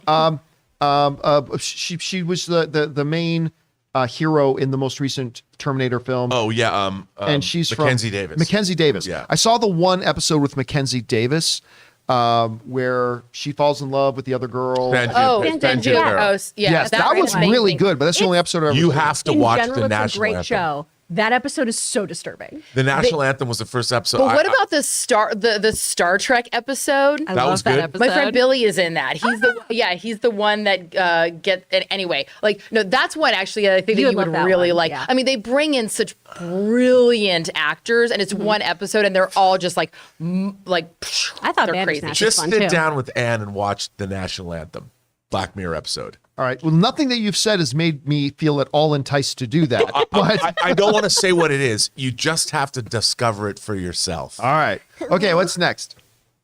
From Doctor Strange. Rob, I know you're an Ozark fan. I can't stop thinking about this. Jason Bateman as Reed Richards in 616. Come on. What do you think, Rob? First of all, the last 7 episodes of Ozark talking about sticking the landing because they did. God. Yeah. Oh my God. But I think that's not a bad idea. I mean, Jason Bateman, I could see him as Reed Richards. I like somebody like John Krasinski better, but I think Jason Bateman could pull it off. I think there's a lot of actors that could be good. I mean, I Yeah. love Yeah. Jason Bateman, so But put him in dude- anything. Ozark, wow. It is such a But you know what? I will say this about Jason Bateman. So the first episode, I didn't know anything about Ozark, and I went to watch the first episode, and I got about 15 minutes in, and I was like, this isn't funny at all. I'm turning this shit off. And I turned it off, and I was like, Ozark sucks. I don't like that show. And then all of a sudden, people kept talking about it, and they were like, it's not a comedy, ding dong. And I went, oh, okay. And so then I went back and watched it. Now I love it. All right. What's next? From Luis. Good morning, everyone. Some insiders are saying that Bryce Dallas Howard is being considered to star and direct Fantastic Four. I really like this choice. So here's the thing, though. Everybody, from what I can tell so far, everybody who's reporting it, they're all getting it from the same place, which was an anonymous poster on like 4chan. Yeah. It was me. So until, Aaron. hey, listen, I just finished waxing poetic about how much I love Bryce Dallas Howard. I'm all for it. But until I see something more reliable than that, I'm going to keep it at arm's length for now. We'll see how that evolves. All right, what's next? K Major. I know we're tired of the Ezra Miller saga, but I have a question. Can they sue WB if they replace them from the movie after they've already advertised them in it? Hypothetically. Can who sue who? Can Warner Brothers? Is that what we're asking? I think here? can Ezra Miller sue Sue them. Warner Brothers for taking them out of the movie No. if they've already been in all the publicity? Yeah, no. The answer to that question is no. Only the people from the Yesterday suit. Well, I can sue mean, them. here's the thing. Here's what theoretically could happen.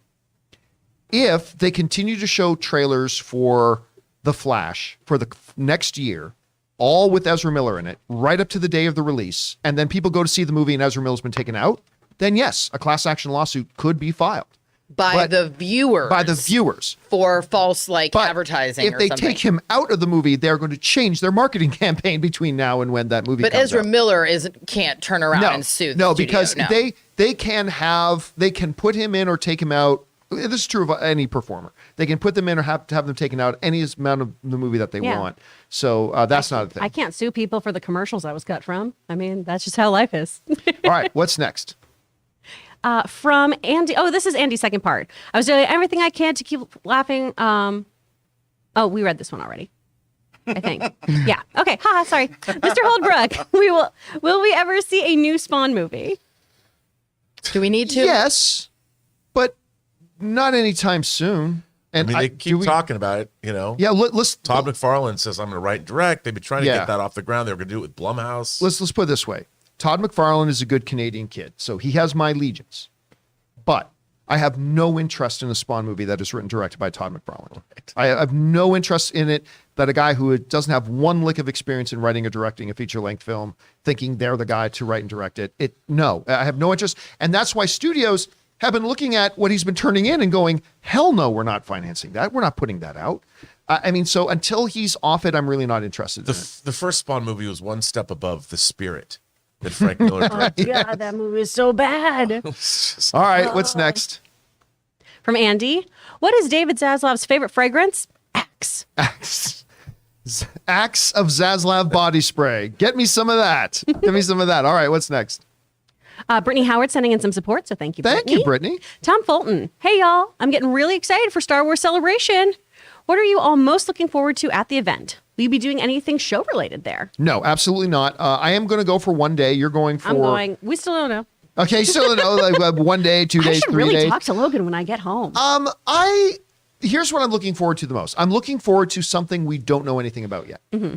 So whether that's, I'm going to go to Star Wars Celebration. Honestly, I'm just going to walk around. Yeah. I'm not, there's no particular panels or anything I'm interested in. I'm just going to go soak in the Star Wars love of everybody else. So the things I would be looking forward to are the things we do not know. Rob speculated yesterday is predicting that they will make an official announcement about Kevin Feige's Star Wars movie. If they do, fantastic. But that would be the things I'm looking forward to the most, is anything we don't know about. I totally agree with you. When is it? Last weekend of 26th? May, I think. Yeah, Oh. 26th A and couple weeks. 27th. Oh, The okay. same And is weekend this something Top that Gun anybody Maverick can just get a day pass and go to? Yes. Except I think they may all be sold It might out. be sold Yeah. out. Well, because So, no. I know I was people. trying to go to my You first do. one ever. I mean, I know you guys, in and you guys 2020, will help me. which obviously that didn't pan out. So I've never been to a Star Wars Celebration. Me neither. So that's what I'm most excited about, is just going for the first time. All right. What's next? From Jay Master sending in a $20 super Thank chat. you, Jay. Breaking news from Deadline. She-Hulk director Kat Corio has been tapped to direct the first 2 episodes of the Spiderwick Chronicles Disney Plus live action series. And this was announced last year during Disney Plus Day. I don't care. I mean, it's just, I really don't know much about the Spiderwick Chronicles. I mean, hey, listen, if other people, particularly Disney, is wanting to continue to work with a director that has just done something for them, that's encouraging. Yeah. That tells me they like what she did with She-Hulk. So that's great. Yeah. Outside of that, I don't really get any of you guys here, big Spiderwick Chronicles? I saw the original movie with Freddie Highmore, is that his name? That's not the one with Jim Carrey, is it? No. Which one is that? The one with Jim Carrey where he's like the crazy uncle? Are you talking about Oh, no, that's a Unfortunate series of Events? Unfortunate Events. A series of unfortunate Yeah. events. Lemony Right. Snicket. Which I like that one. I like that I film. like But that too, yeah. Spiderwick was all right. All right, I got some people in here saying Spiderwick was good. Okay, who's saying that? Andrew W. in the live chat saying Spiderwick was cool. I just don't really know much about it. So, but hey, if they want to keep working with her when she just did She-Hulk, it makes me excited for She-Hulk. I like that. Thanks for sending that in, Jay. Appreciate that, man. All right, what's next? From Russell Amador. Hey, John, how about release the Flash movie as scheduled, then at the end of the movie, reveal a new Flash for the DCEU via multiverse to continue on? Ta-da, no more Ezra. There's no need to do that. There's just no need. It would feel forced, unnatural, wouldn't fit the flow of the movie. You just do the movie and then all of a sudden, and hi everybody, I'm the new Flash. Like, how does that help the movie? How does that serve the movie? Look, you don't need to do anything special. Like, everybody thinks that if you're changing an actor for something, you have to come up with some convoluted way. No, let's just go back to War Machine, right? Yeah. You had the one actor playing him, and then you had Don Cheadle coming in, and all they did was the next scene with War Machine is Don Cheadle. That's it. So you don't have to have some strange, weird, convoluted thing at the end of the movie. It's not necessary. Just put the movie out, make it the best movie it can possibly be, and then if you're changing Flash actors later, just the next time we see Flash is a different actor. Soap operas have been doing it since the beginning of time. My husband was the 18th actor to play Joey Buchanan on One Life to Live. But he was a big number. Wasn't he like the 5th or 6th? It wasn't. He was a big he was a big Joey Buchanan. He Yes. was like, I feel like he was the second fan favorite Joey Buchanan after Nathan Fillion, which is, pretty cool. That's good company to be in. Absolutely. Him and Nathan Fillion. All right, what's next? From Chef Rigo. Chef Rigo. There you go. Ray, it was me. I took the 2K game you rented. And Rob, I still buy physical media. You're not alone. That's good, Chef. When are we going to come eat? When are we going? Soon. I mean, I would go tonight if it wasn't for the fact we're going to go to Frankenstein's. So otherwise, I would go tonight. Yeah, look, it's just, you brought up a great point about it's going to be harder because I don't think the next gen consoles are going to have disc players. Like they're already selling versions of them without the disc players. And when those are gone and Samsung stopped making them, and it's going to become harder and harder. Yeah, I mean, I know that a lot of my high-end, like the Oppo players, they stopped making those, and Oppo stopped making them? Oppo stopped making. I didn't know the that. Oppo players were great, and even the players that I get, John, they're so flimsy. Like I was used to buying high-end disc players, and there are still a few. I might invest in one and like put it away for a rainy day, but even the players are so cheap. I mean, cheap meaning cheaply made. And I just, it's going to be a problem. Like, I'm so glad that if I look at how many, like I've been buying physical media, this is shocking, for 42 years. No one is shocked by that, Rob. Well, I mean, no one is shocked by that. It's shocking in the sense that there was physical media to buy, and we are coming to the end of that era. And I think that in my lifetime, I will have seen the beginnings of it and the ends of it. And I find that fascinating. No, what's more shocking is that 40 years ago was what, 1982? 1980. 1980? 42. I'm 42, so it was 79. That's right. shocking. What's next? From Caden. This morning during mailbag, out of nowhere, John was like, look at my face. Look at my effing face. Caught me completely off guard during my run. Laughed my ass off. I think that was my Harry's ad. I was like, guys, have you ever seen my face look this smooth? I didn't have a chance. I was too busy to shave this morning, but I was like, well, have you ever seen my shave this close? And the answer to that is no. And that's thanks to our sponsors, Harry. Is All that right. good for like sensitive skin? Because every time Tom shaves, his skin just like it's awful. I am the same way, which is why I stopped using blades a while ago. Yeah. And my electric razor is one Ray bought me like 5 years ago for Christmas. It's an R2D2 razor. No, electric it's a razor. stormtrooper. And it was an R2D2. It's was got it? the blue. Yes, it's got the R2D2. It's not a stormtrooper. I got Tom the Manscaped razor, which, hey, love it. Can he use his Manscaped razor on his face too, or is that like a no-no? No. Manscaped is for your basement and Harry's for your face. Your Balls to body. I don't know how these things work. I don't have face hair. So the answer to that is no. Get Okay. him on hair. Look, mine was the same way that whenever I would use the blade, I would get like red blotches and stuff like that, very sensitive skin. But it sounds like I'm doing another promo spot. But yes, the kit that I got came with a shaving cream that you put on and leave on for 5 minutes before you shave, and it like totally moisturizes everything like that. And the shave was great, and I loved it. Anyway, sorry, enough of that. What's next? From Connor Lee. I was only 6 years old when Avatar came out and can still remember how much it amazed me. And I cannot wait for these sequels. Listen, I'm not a big 3D guy, but I went to go see that movie in 3D, and it takes a lot today with how we've been desensitized to how good visual effects are to be stunned in awe and wonder. Avatar stunned in awe and wonder. Like you're talking about the flight scenes and you're just inspired. And it's like, I think we lose sight of that. Like I love going back and watching the original Jurassic World every once in a while, because when Dr. Grant gets out of the Jeep and he's got his glasses and whatever, it's like, you forget that we used to feel that a lot in theaters because it's so good now. But go back to that first Avatar movie. That was a lot of inspiration in there. And it looks incredible. You know what gets me when they first get to Pandora and they're flying down from orbit? It's that orbital shuttle, the contrails that are just created by the wings. It looked so real, the visual effects. And I was like, my God, this looks astonishing. And people forget because they're so desensitized to it, man. That movie, the visuals are Yeah, incredible. they're really, really good. All right, what's Incredible. next? From Java Man in Hong Kong. One of two. There is still hope for Moonfall. There is a novel written by Neil Stevenson called Seven Eves, thank you, about moon explosion and what happened to Earth in the next 5,000 years. Heard years ago that... We'll just have to get that when we get there. Would you believe that I own that book? Would you like to borrow it?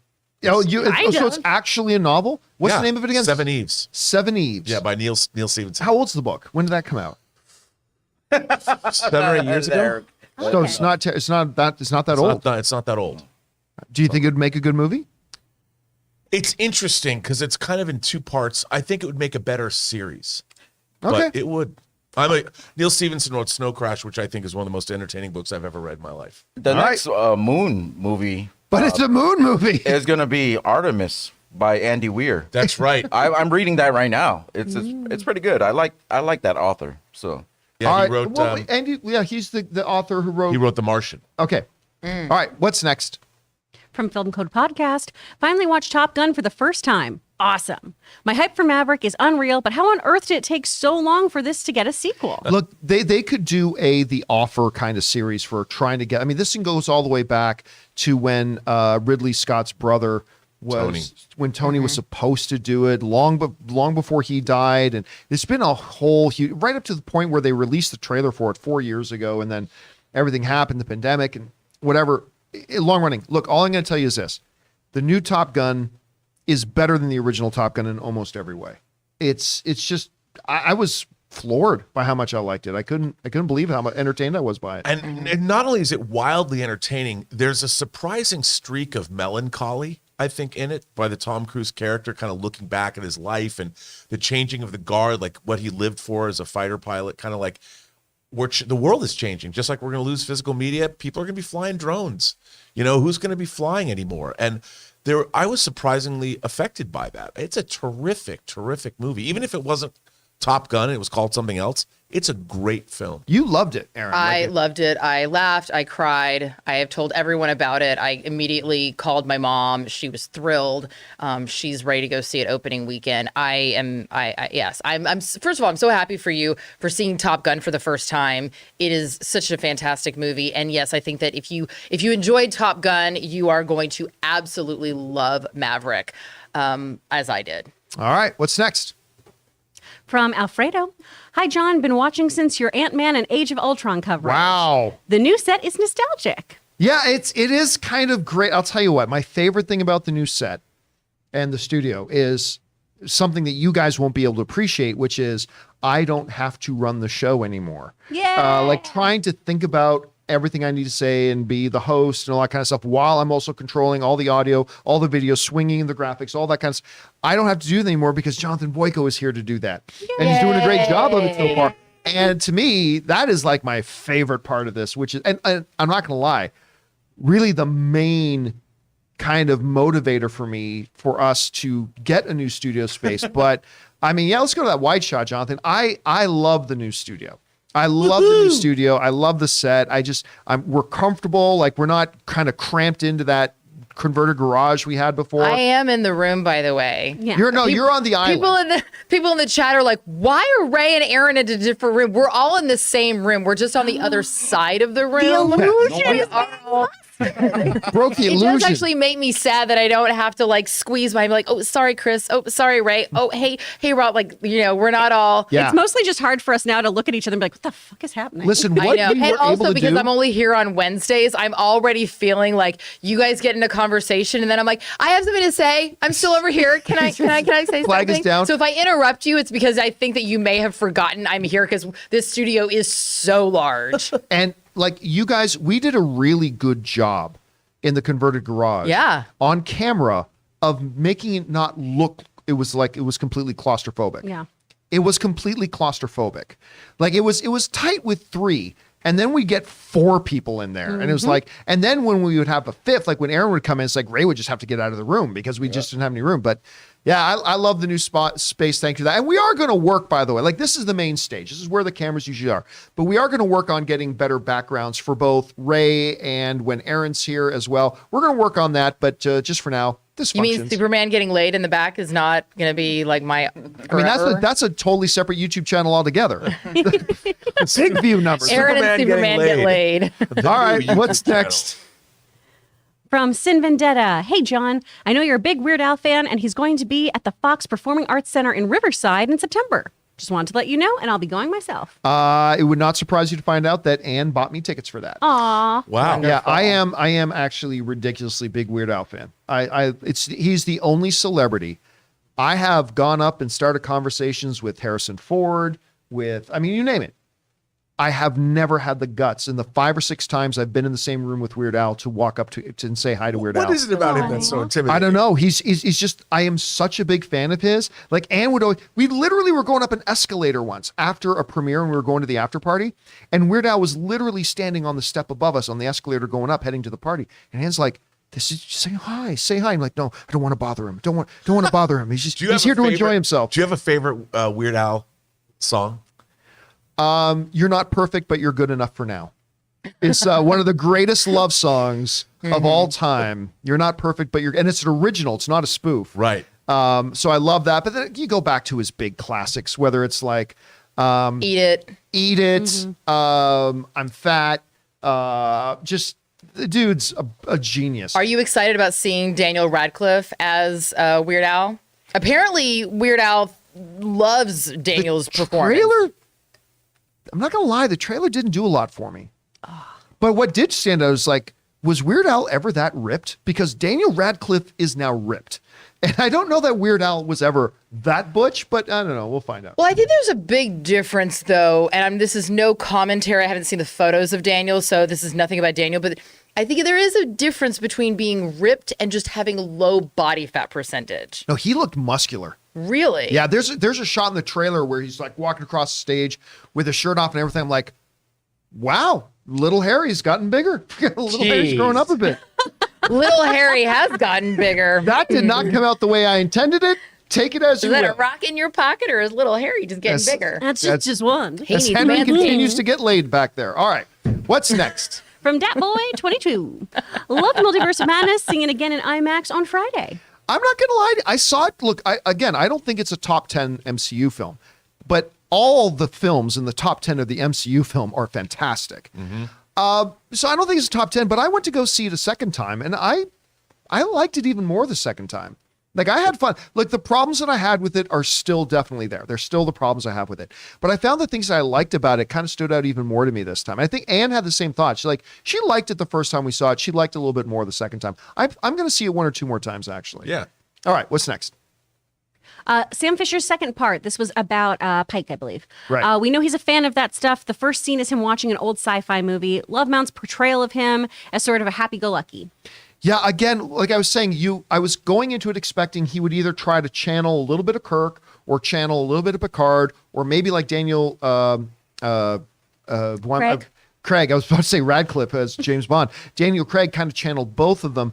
He really is his own character, and I'm only 1 episode in. I may think it's the worst thing on TV after I see episode 2, but right now I'm really digging it. All right, what's next? From Brian O'Neill Singleton, 1 of 2. Could it be that Gorr recovered Hela's Godslayer Necrosword from the remains of Asgard? Yeah, so this is interesting because in the comics, he has what's called the Necrosword. But that's what they called Hela's sword. Could it be that he travels to Asgard, find it's already destroyed, but come across the Necrosword there? Maybe. Do they want to bring Null and the idea of the symbiotes into it? Maybe, maybe not. Again, but John, in the comics, well, yeah, remember, this is the movie, not the comics.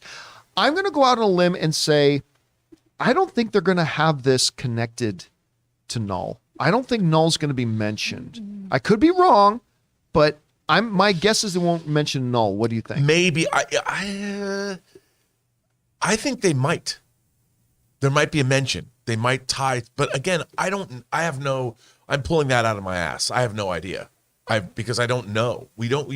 And there's a reason they haven't shown him to us either. They don't want to tip off enough. I don't know. I mean, again, when they bring all this stuff into the MCU, I'm already having a problem with the cosmology between the multiverse, between the Celestials, between the Egyptian gods and Moon Knight. The Olympian gods now, the Asgardian. Bringing in Null, the god of the symbiotes or whatever. Yep. I mean, are you going to do all that? Then there's too many gods, man. All right, That's what's why next? Gorr's gonna kill him. That's right. Gorr, take care of that overpopulation. From Andy, the latest season of The Flash is so weird. How did he go from facing Reverse Flash, Zoom, and Future Flash to fighting ordinary people in Hawaii? Look, Andy, I'll tell you straight up, I tapped out on The Flash a season and a half ago. So I didn't see this season and I didn't see the last season. The season before that was the last one I This saw. is an Ezra Miller joke. What's that? This is an Ezra Miller. Oh my God, that totally went over my head. Because you know what? Here's the Love thing. the commitment, John. Yeah. Love the commitment. That show got so bad that he just goes to Hawaii fighting ordinary people. I could I feel totally like see it. I just totally That makes sense for Barry and Iris. That's why I was saying, listen, I haven't seen the new season, so I haven't seen him fighting these people in Hawaii. But I just know I tapped out on the show. Okay, I get it. Wow, yeah, that went right over my head. Woo! Like way up there. All right, what's next? From Johnny Wiener. My PS4 Classic Spider-Man Hot Toys came in today, and I love it. I have 3 now, $20.99 and Iron Spider. I know what you're going to say, but I want it more. Listen, it just be very, I'm going to Frank and Sons later tonight. You got to be so careful with here's, this is my favorite one. This is Captain America Infinity War version. When you get a good close-up look at this thing, you see how beautiful it is and the detail and the problem is and it's like $275. Then you think, man, it would look really good right beside it. And then all of a sudden Black you've Widow. got 4. Yep. Suddenly you've got 4. And then you're wondering, why did my car payment check bounce? And it's just a dangerous hobby to get 2 into, but I'm probably going to buy 1 or 2 more. The set needs 1 or 2 more, I think. I don't have the classic And Spider-Man MVP. suit. That figure is amazing because they've done a whole series from what our viewers talking about, Iron Spiders from Infinity War. That figure's incredible. I have that. I have Spider-Man 2099 too. That is from, they've been doing all the game figures. Oh, nice. But those figures are great. They just put out the Bodega Cat Miles Morales figure, which is amazing. I mean, it's just those Spider-Man figures, dude. Is it just of a cat or is Miles? No, it's Okay. I don't know what you're collecting, Rob. Yeah, well, he comes with the cat. What does too. he not collect? The 2099 versions is what the Spider-Man figures, man. Those alone, That's so great. those alone. By the way, we haven't mentioned this a lot lately, but they showed us the first 20 minutes of Spider-Man Across the Spider-Verse. Yeah. Is it what is the name though? Is it Across the Spider-Verse? It was called Across the Spider-Verse. I thought it was a cross. Yeah, it was Across the Spider-Verse Part 1, and then but now they've changed. Now it's Across the Spider-Verse, and the third one is going to be called It's Beyond the Beyond, Spider-Verse. So they showed us the first 20 minutes of Across the Spider-Verse. It looks so good. And Spider-Man 2099, so good. Anyway, sorry, we got to keep going. What's next? From Mickey, with Phase 5, will Phase 5 be announced this year? We only have 4 known movies left on the calendar. I'm going to be honest with you. The phases mean nothing. They're arbitrary pretend things they just kind of set up so we can just help keep it organized in our head. Yeah. It doesn't really mean anything. So it's not about whether Phase 5 is going to be announced. The next few movies they announce, they may categorize as still being Phase 4, right? Theoretically speaking, Spider-Man Far From Home was technically the last film of Phase 3. Endgame was not. How does that make any sense? It doesn't make any sense. But it's just, again, I think a lot of us assign some kind of an importance to the phases. Again, it's just a made-up arbitrary thing just to help us keep them organized in our heads. But they should be announcing new projects soon. I mean, whether they categorize them as Phase 5 or Phase 4 doesn't really matter. But I do expect some new announcements soon. All right, what's next? From Ascension Network, has anyone here seen Slow Horses? Gary Oldman adaptation of the Jackson Lamb books on Apple TV.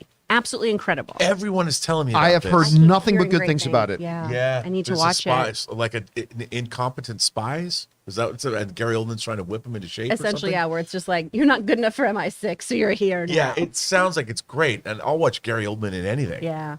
Same. Are any of us surprised though? Apple just keeps cranking out They're doing Excellent. great content. Yeah, I Like, think that's what's really interesting is that as we're seeing all the different streaming platforms. Initially, it was just sort of just vomiting product, and then we're now starting to see each of them creating their own thing. They're all developing their own niche. They're all figuring out who they want to be in the world of streaming. And Apple seems to be carving out a world for themselves where they go, you know what? We're not going to create content that is for the masses. We're going to focus on a small amount of content that's going to be really critically acclaimed, strong product that has a slow burn. And to be quite honest, I hate to say it, maybe is more for a more intellectual palate, like they're not making stuff for dummies. you're not going to be able to multitask while watching their shows. Right. They want you Yeah, to sit you have to down. be paying attention when you're watching one And of they've their got an shows. Oscar under their belt now. Yeah. Exactly. Yeah. Exactly. All right, what's next? From Daniel Dang, Avatar or Terminator 2 for a future movie club? I could definitely see both of them. Yeah. I mean, I'll say this: if Movie Club continues, I mean, I'm not personally super thrilled with the numbers we're getting on Movie Club, but they are a lot of fun to do. But yeah, if Movie Club does continue, both of those at some point will be covered. Because Terminator 2 is like one of the great sci-fi films of all time. Yeah, but it'd be fun to do an Avatar to celebrate the release of Before the Way of second one Water, comes out. Yeah, absolutely. All right, what's next? A. Marcellus, any particular Marvel characters you would like to see that the MCU hasn't introduced yet? I can't wait for the day when Doctor Doom is done right, especially with his knowledge of science and sorcery. Here's the thing.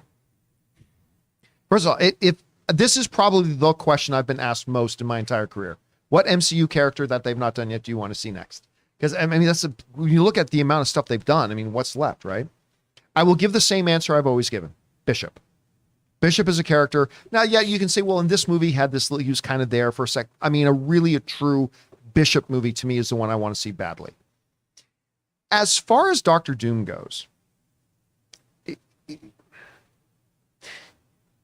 when you say, and when fans say, done right, really, what are we saying? To me, and this is going to rub some people the wrong way, and it's totally fine. There's no such thing as doing the character right. Doing the character right, a lot of people mean the way I've got them in my head. I really don't care. I just want to see a compelling character.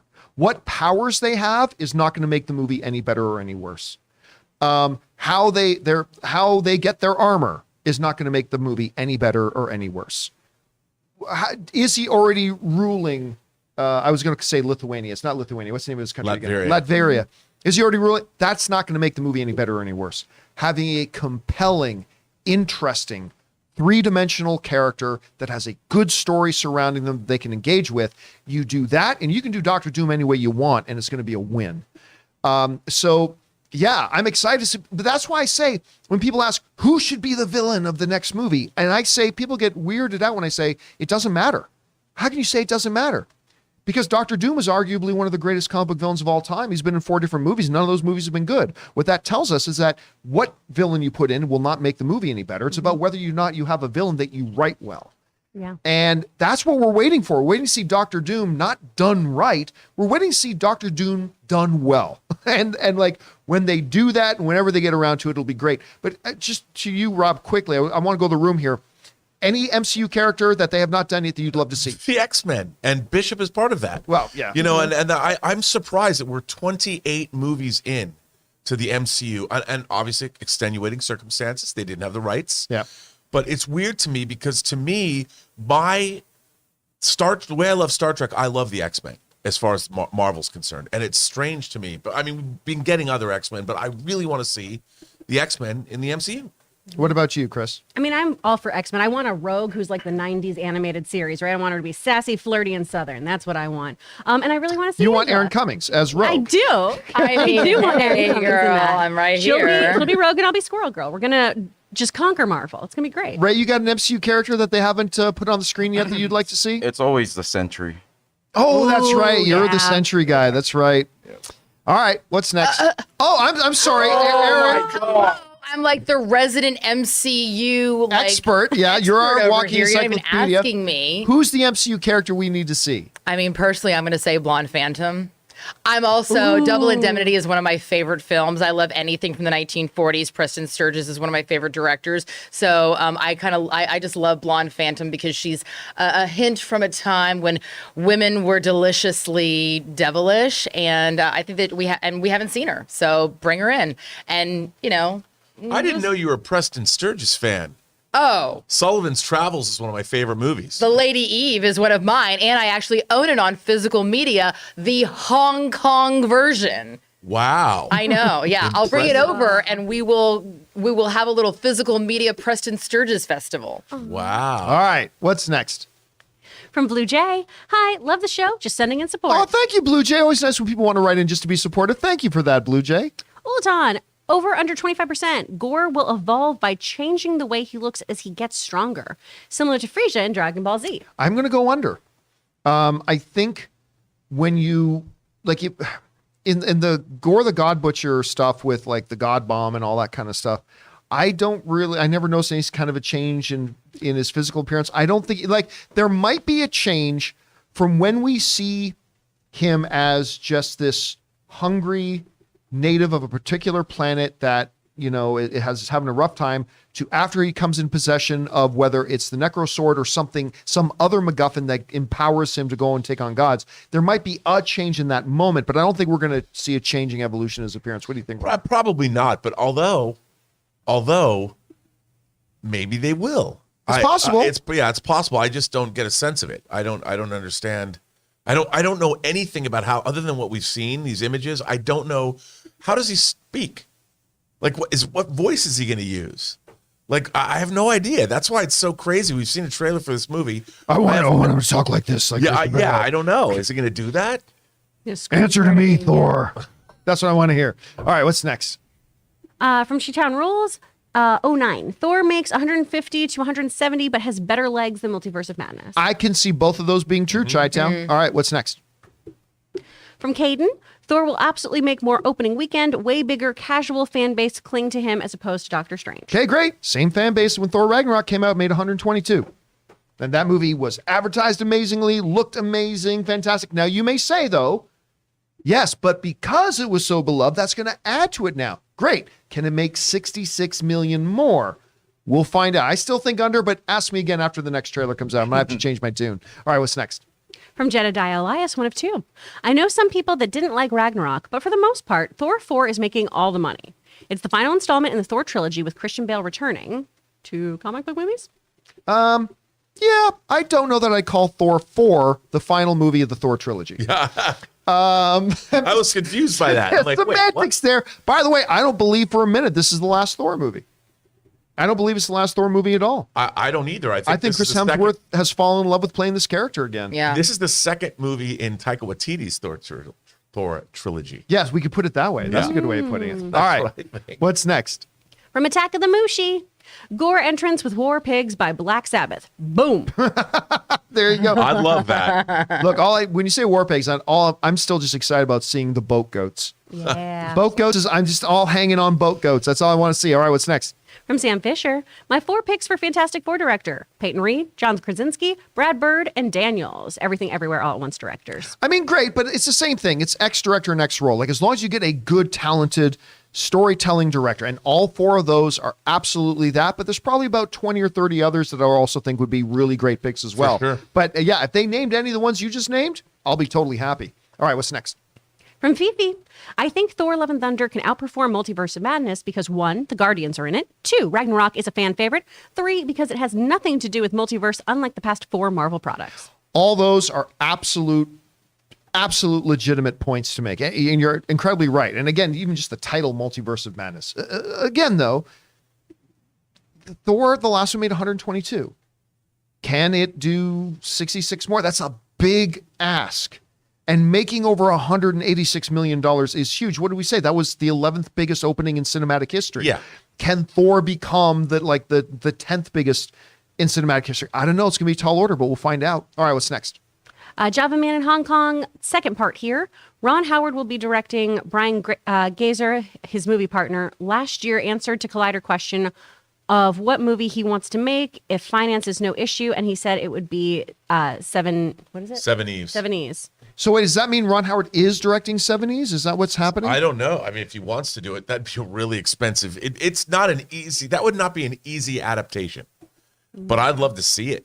You know, if they're going to do it as a movie, it'd be very, very cool. What's It's very ambitious. just the basic back cover of the book roundup of what the movie is? It basically deals with the long-term future of humanity and what these particular women have to do with that long-term future of humanity.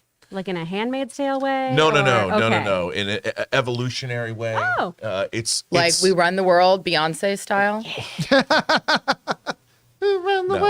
world. And it has a massive time jump in it. Oh. It's from Okay. one era to another era. So it's yes, there is a cataclysm involving the moon. And Oh, Ray's excited. Ray's ears just perked up. All right, what's next? From Crashing Coyote. Winning Time is great, but final season of Better Call Saul and Ozark make Winning Time look like Titans. Okay. Ooh. I have not watched. Again, I don't like Ozark, so there's that. And I stopped watching Better Call Saul after season 2 or season 3, but I was liking it very much. Yeah. I just never kept on with it. So, but I can't address the following reject stuff. what our viewer is saying. I disagree. Winning Time is great, but Ozark is a totally different kind of a show. I mean, Yeah. I would. I don't even think that you can compare the two. Yeah. They're just because Winning Time almost has a docu-series feel to it. I mean, first of all, it's based on reality. I mean, every single character that we meet on the show is someone who is either still alive or, recently passed. And these are actual real events. Like, I remember when Paula Abdul was the choreographer for the Laker girls. Like, so seeing how Paula Abdul allegedly became that is like a really cool thing. Whereas with Ozark, like all of that is hypothetical. That's a totally different Plus, world. the acting in that show. I mean, Laura Linney is delivering, and so is our favorite, Ruth. What's her name? Ah, man, Ruth. I mean, she's so good. It's mind-boggling. But then again, people are great on Winning Time as well. But It's just different. Yeah. All right. and it sticks the landing. What's Yep. next? From Film Code Podcast, John, you seem like a good poker player. Would you consider doing a show teaching poker for beginners? I'd watch that. I could teach poker for beginners. See, poker is a game you can learn in 10 minutes, but it takes a lifetime to master. Here's the thing. I am a good poker player. I'm good. The problem Fat is wads of hundies in your okay. wallet. So, but Yeah, here's- every here's time the we go problem. to Vegas, on, we're man. like, so how'd you Yeah. do it? He's like, meh, I only made $85,000 last night. I didn't really do that well. But here's the truth though. Here's the I'm reality. exaggerating, This guy is obviously. a poker 85,000. baller. Don't let him But downplay. here's the reality. So like our last trip to Vegas is a great example. So I went to play and I played at a medium stakes table. I played at 2-5. Oh, someone's choking on their water. Heimlich, I'm coming. Wow. She was overwhelmed by my story. So, and I think I took down like $4,500, right? Playing 2-5. I was playing at the win, right? And it was so much I couldn't close my wallet. Remember, I had to pick up my wallet. It was just straight. I 'cause saw couldn't your close it, fat right? roll of hundies, baby. So, okay, that's great. That's great. So now I'm thinking, wow, I'm really good. So the next night, I go back to the win, and I decide to sit down at the 5, 10, 20 table. Now, I'm not going to explain with all of me. For those of you who know anything about poker, you know that's a much bigger stakes game, right? And as soon as I sat down, I could tell, okay, these aren't like tourists or whatever. These are people who take poker seriously. Like, all right, I'm going to take all their money too. I got my ass handed to me. Like I got slugged. Like it only took me about 20 minutes to realize I am by far the worst person here. Like I'm by far the worst player here. And like within an hour, I lost over $1,000. And so finally after now, I'm like, I am clearly out of my depth. So here's what it is. I'm quite a good poker player for casual poker players.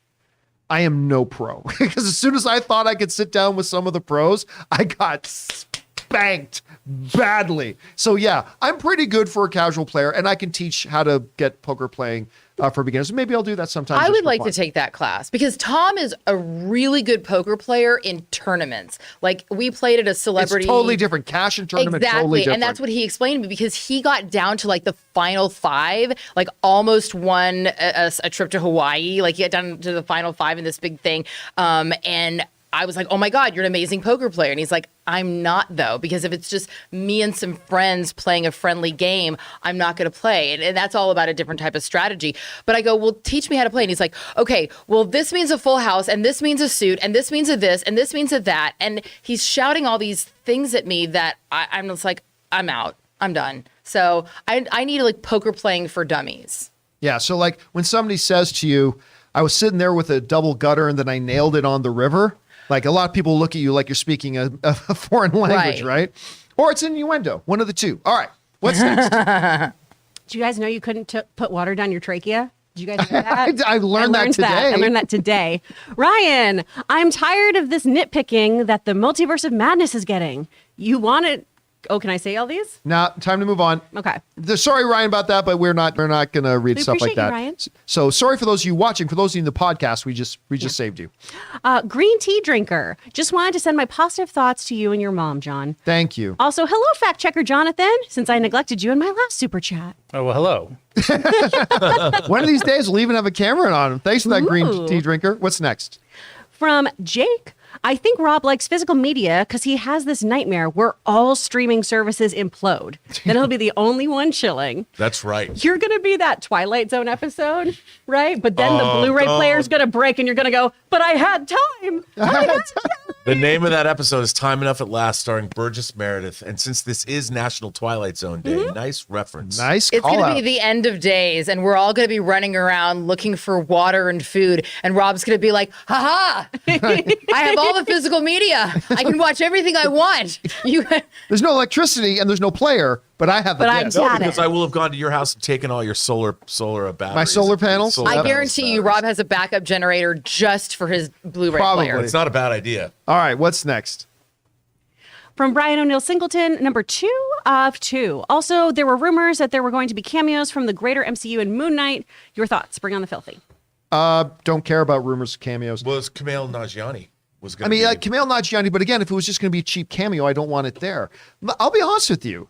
I think cameos are cheap gimmicks unless they are integrated into the story and help move the story forward, right? And while we won't go into details, that's one of the reasons I like the cameos in Doctor Strange Multiverse of Madness, because those ones are integral to pushing forward 2 important plot points that move the story. But I just having saying, hey, everybody, look, I'm here. I just don't get the desire or people going crazy for this should cameo. I don't get it because it's useless. It's totally useless. It doesn't actually make a movie any better. All right, what's next? From Pop-Tart Timmy. Illuminati equals Guardians of the Globe.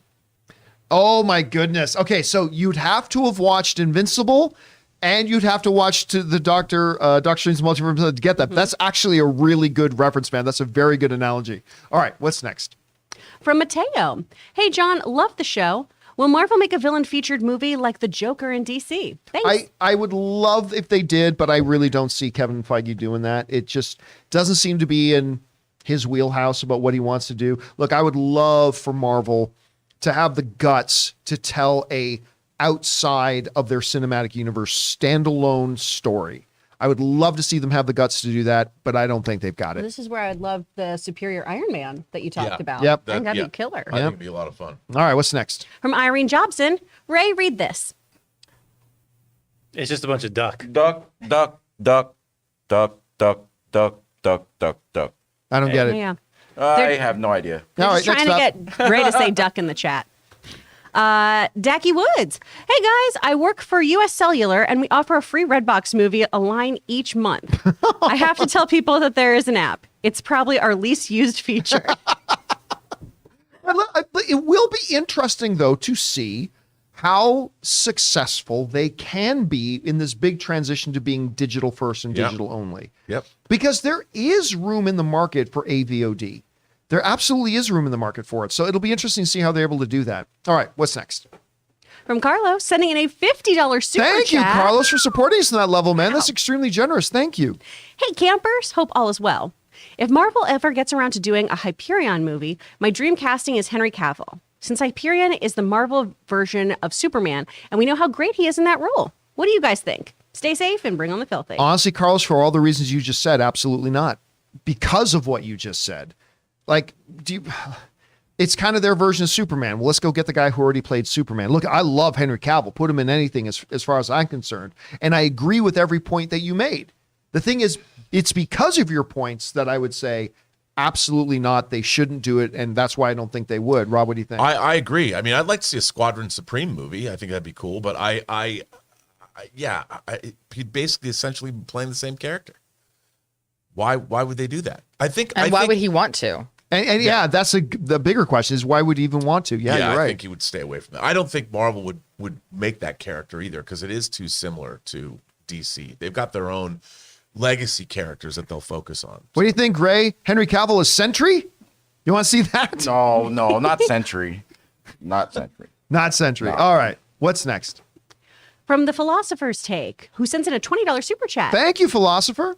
Like James Gunn, but hate his goofy portrayal of antagonistic characters. Thanos, Collector, Grandmaster, Ego, all goofy. Terrified about how goofy a Will Poulter Adam Warlock will be. Your thoughts? I think you're absolutely wrong. I mean, that's the great thing about this stuff is that's all subjective. And if you took it that way, you took it that way, and that's great. James Gunn didn't do Thanos. Well, in the first Guardians of the Galaxy, that's when you first see. Well, it, yeah, right? first, but there was really nothing goofy about that. That was more stoic than anything else. Yeah, John, how do you make Ego the living planet? Not a little. I mean, is he supposed to be? I am Ego, the living planet. Yeah, And doesn't that make it ultimately more terrifying when you're like, wow, what a great dad figure. What a nice guy. And then you're like, oh, shit. Oh. Yeah. Yeah, I mean, why is this mountain of skeletons under here? Yeah. I don't think look, James Gunn definitely has a tongue-in-cheek approach to things. But when you are able to, as an audience, appreciate the depth and the layers and what lies beneath the surface of that veneer, and you start realizing, shit, this is emotional, this is heavy, this is multidimensional, this is all that kind of stuff. So, yeah, man, and listen, when you look at the charm that leads to the incredible success of the Guardians of the Galaxy franchise, it all comes from that. So I don't see that as a problem at all. I personally see it as one of the strengths. And it's one of his signatures. Yeah. You know. I mean, Peacemaker was shockingly emotional. Yes. Despite all the nonsense and ridiculousness of it. Right. But like still all of a sudden, and it is sort of like that thing where you go, oh my God, wait, why am I crying all of a sudden? Why is this? That just hit me in a way that I was not expecting. By the way, are we getting a Peacemaker season 2? Yes. Okay. And it's like, for example, like when it's White Dragon, right? Yeah. When White Dragon buys it and you're shocked by why are we feeling this? Right. Like when the scene is playing out and all this kind of stuff, like even the jokes they play into it feed into the emotion. Like there's something James Gunn has in his bag of elixir that just works really well on that level. It's a darkness. All right, what's next? From Connor Lee, I've been going through a tough time in life and school, but you guys always put a smile on my face every day I watch. So I just want to say thank you and keep up the amazing work. Oh, well, thank you for that, Connor. You know, that is the great thing about movies and communities that talk about movies is that movies give us an opportunity to, it's like people just call movies an escape. I don't call them an escape. I call them an oasis. You know, we can step into it, let our imaginations go loose, experience something, think about something. Then when we come out of it, I always say this, when I come out of a movie, my real world problems are still there, but my mind is a little bit more rested. My perception may have changed a little bit. The problems are still there, but maybe my ability to interface with those problems have changed. That's one of the great things about movies and why they're one of the big passions in my life. So I'm glad this community can be here and be that for you as well, man. All right, what's next? Ascension Network. John, what did you think of the Skywalker saga? How much time have you had to play? I played once for about 30 minutes. We're talking about the Lego game that's Would on you PlayStation. recommend it? Yes. Okay. Yeah, it's fun. looks It's so funny. fun. Yeah. It's funny. Like they're all of a sudden, like you're just playing the scenarios are right, and all of a sudden these lines drop, and you're like, oh my god, did they just say that? And it's like really fun and funny. But again, I haven't had chance. We've been so busy. But I played it the one time, sat down for about 30 minutes. It's my PlayStation, my remote control is still on the coffee table, waiting for me to pick it up and keep going. But yes, I enjoy it. All right, what's next? From Never Lose Your Nerd. I love Avatar. Doctor Strange 2 was great, and Wanda was bad AF. I'm not gonna listen. Not in my top 10 favorite movies of all time. Wanda was fantastic. The Wanda character was fan-frickin-tastic in this movie. Absolutely loved it. All right, what's next? From Fredo. Hey guys, John, would you Fredo. what did you think of my boy Charles choking out Justin? It happened so fast. Also, that Tony KO was devastating to watch. I was so upset to see my favorite fighter go out like that. Dude, that I thought he might be dead. Oh. Like Tony Ferguson, who has never been knocked out. He took that kick under the chin, and he just dropped like a sack of potatoes. And then he just didn't move. And I'm like, I think he's really hurt. It was great to see, like a minute later, he's standing up, for the judge's decision, all that kind of stuff. That was great too. Here's the thing about Charles Oliveira, who's now the lightweight champion of the UFC.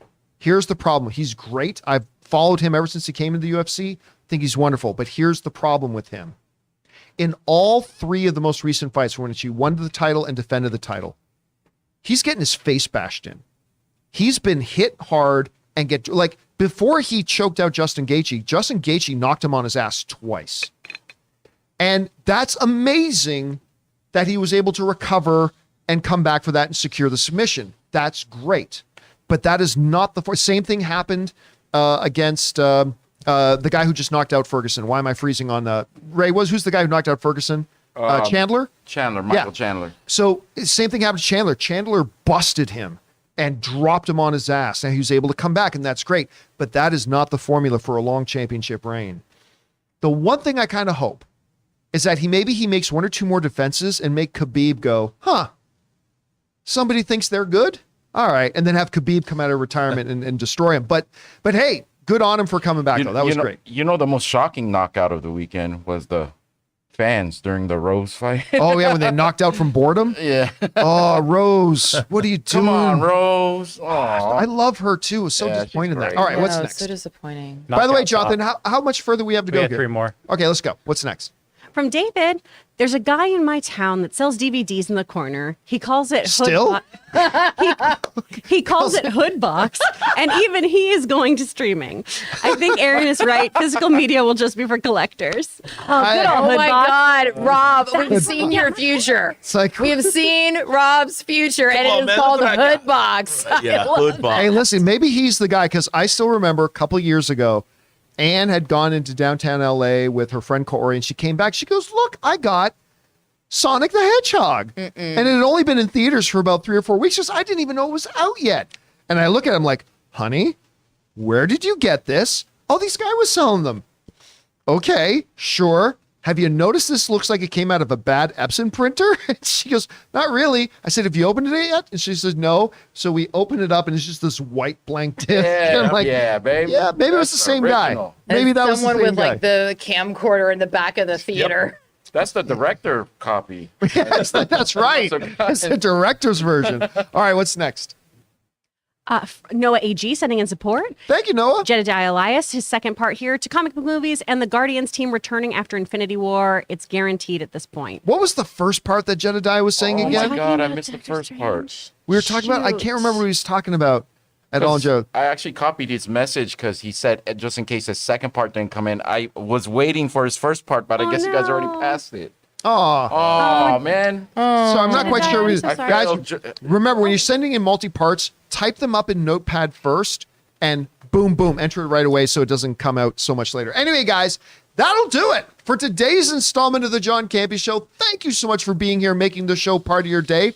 Don't forget to subscribe to the channel, click the thumbs up, leave a comment down below. We got another mailbag episode coming a little bit later today. Keep your guys' eyes open for that. Also, for those of you who are channel members on the director or producer level, at 3:30 this afternoon, we are doing a town hall meeting. So you can come on in. I'll be there to answer any and all of your questions about the studio, our operation, what we do, what the future is. Maybe you got some other questions you want. Maybe you want to talk about poker. Whatever you guys want to talk about, make sure you come back and join us at 3:30 Los Angeles time for that. All right. I want to thank the people in the room with me, starting over here. Robert Meyer Burnett. Where can people find you online? You can find me on Instagram, John. Yep. RM Burnett. You can find me on Twitter, Burnett RM. Find me on my YouTube channel, The Post Geek Singularity, and on TikTok. I'm at The Post Geek Singularity too. Right beside him, we got Chris Carr. Chris, where can people find you? You can find me choking and doing other stupid things with water, probably on Instagram at actor Chris Carr, Twitter at actor Chris Carr. And John, real quick, Ryan in the chat wants to know when people can ask spoiler-y questions in their super chats regarding Doctor Strange. Not for another month or two. Cool. Not for another month or two. All right. Over here, we got Ray Ora. Ray, where can people find you? Ray Aura with a 0.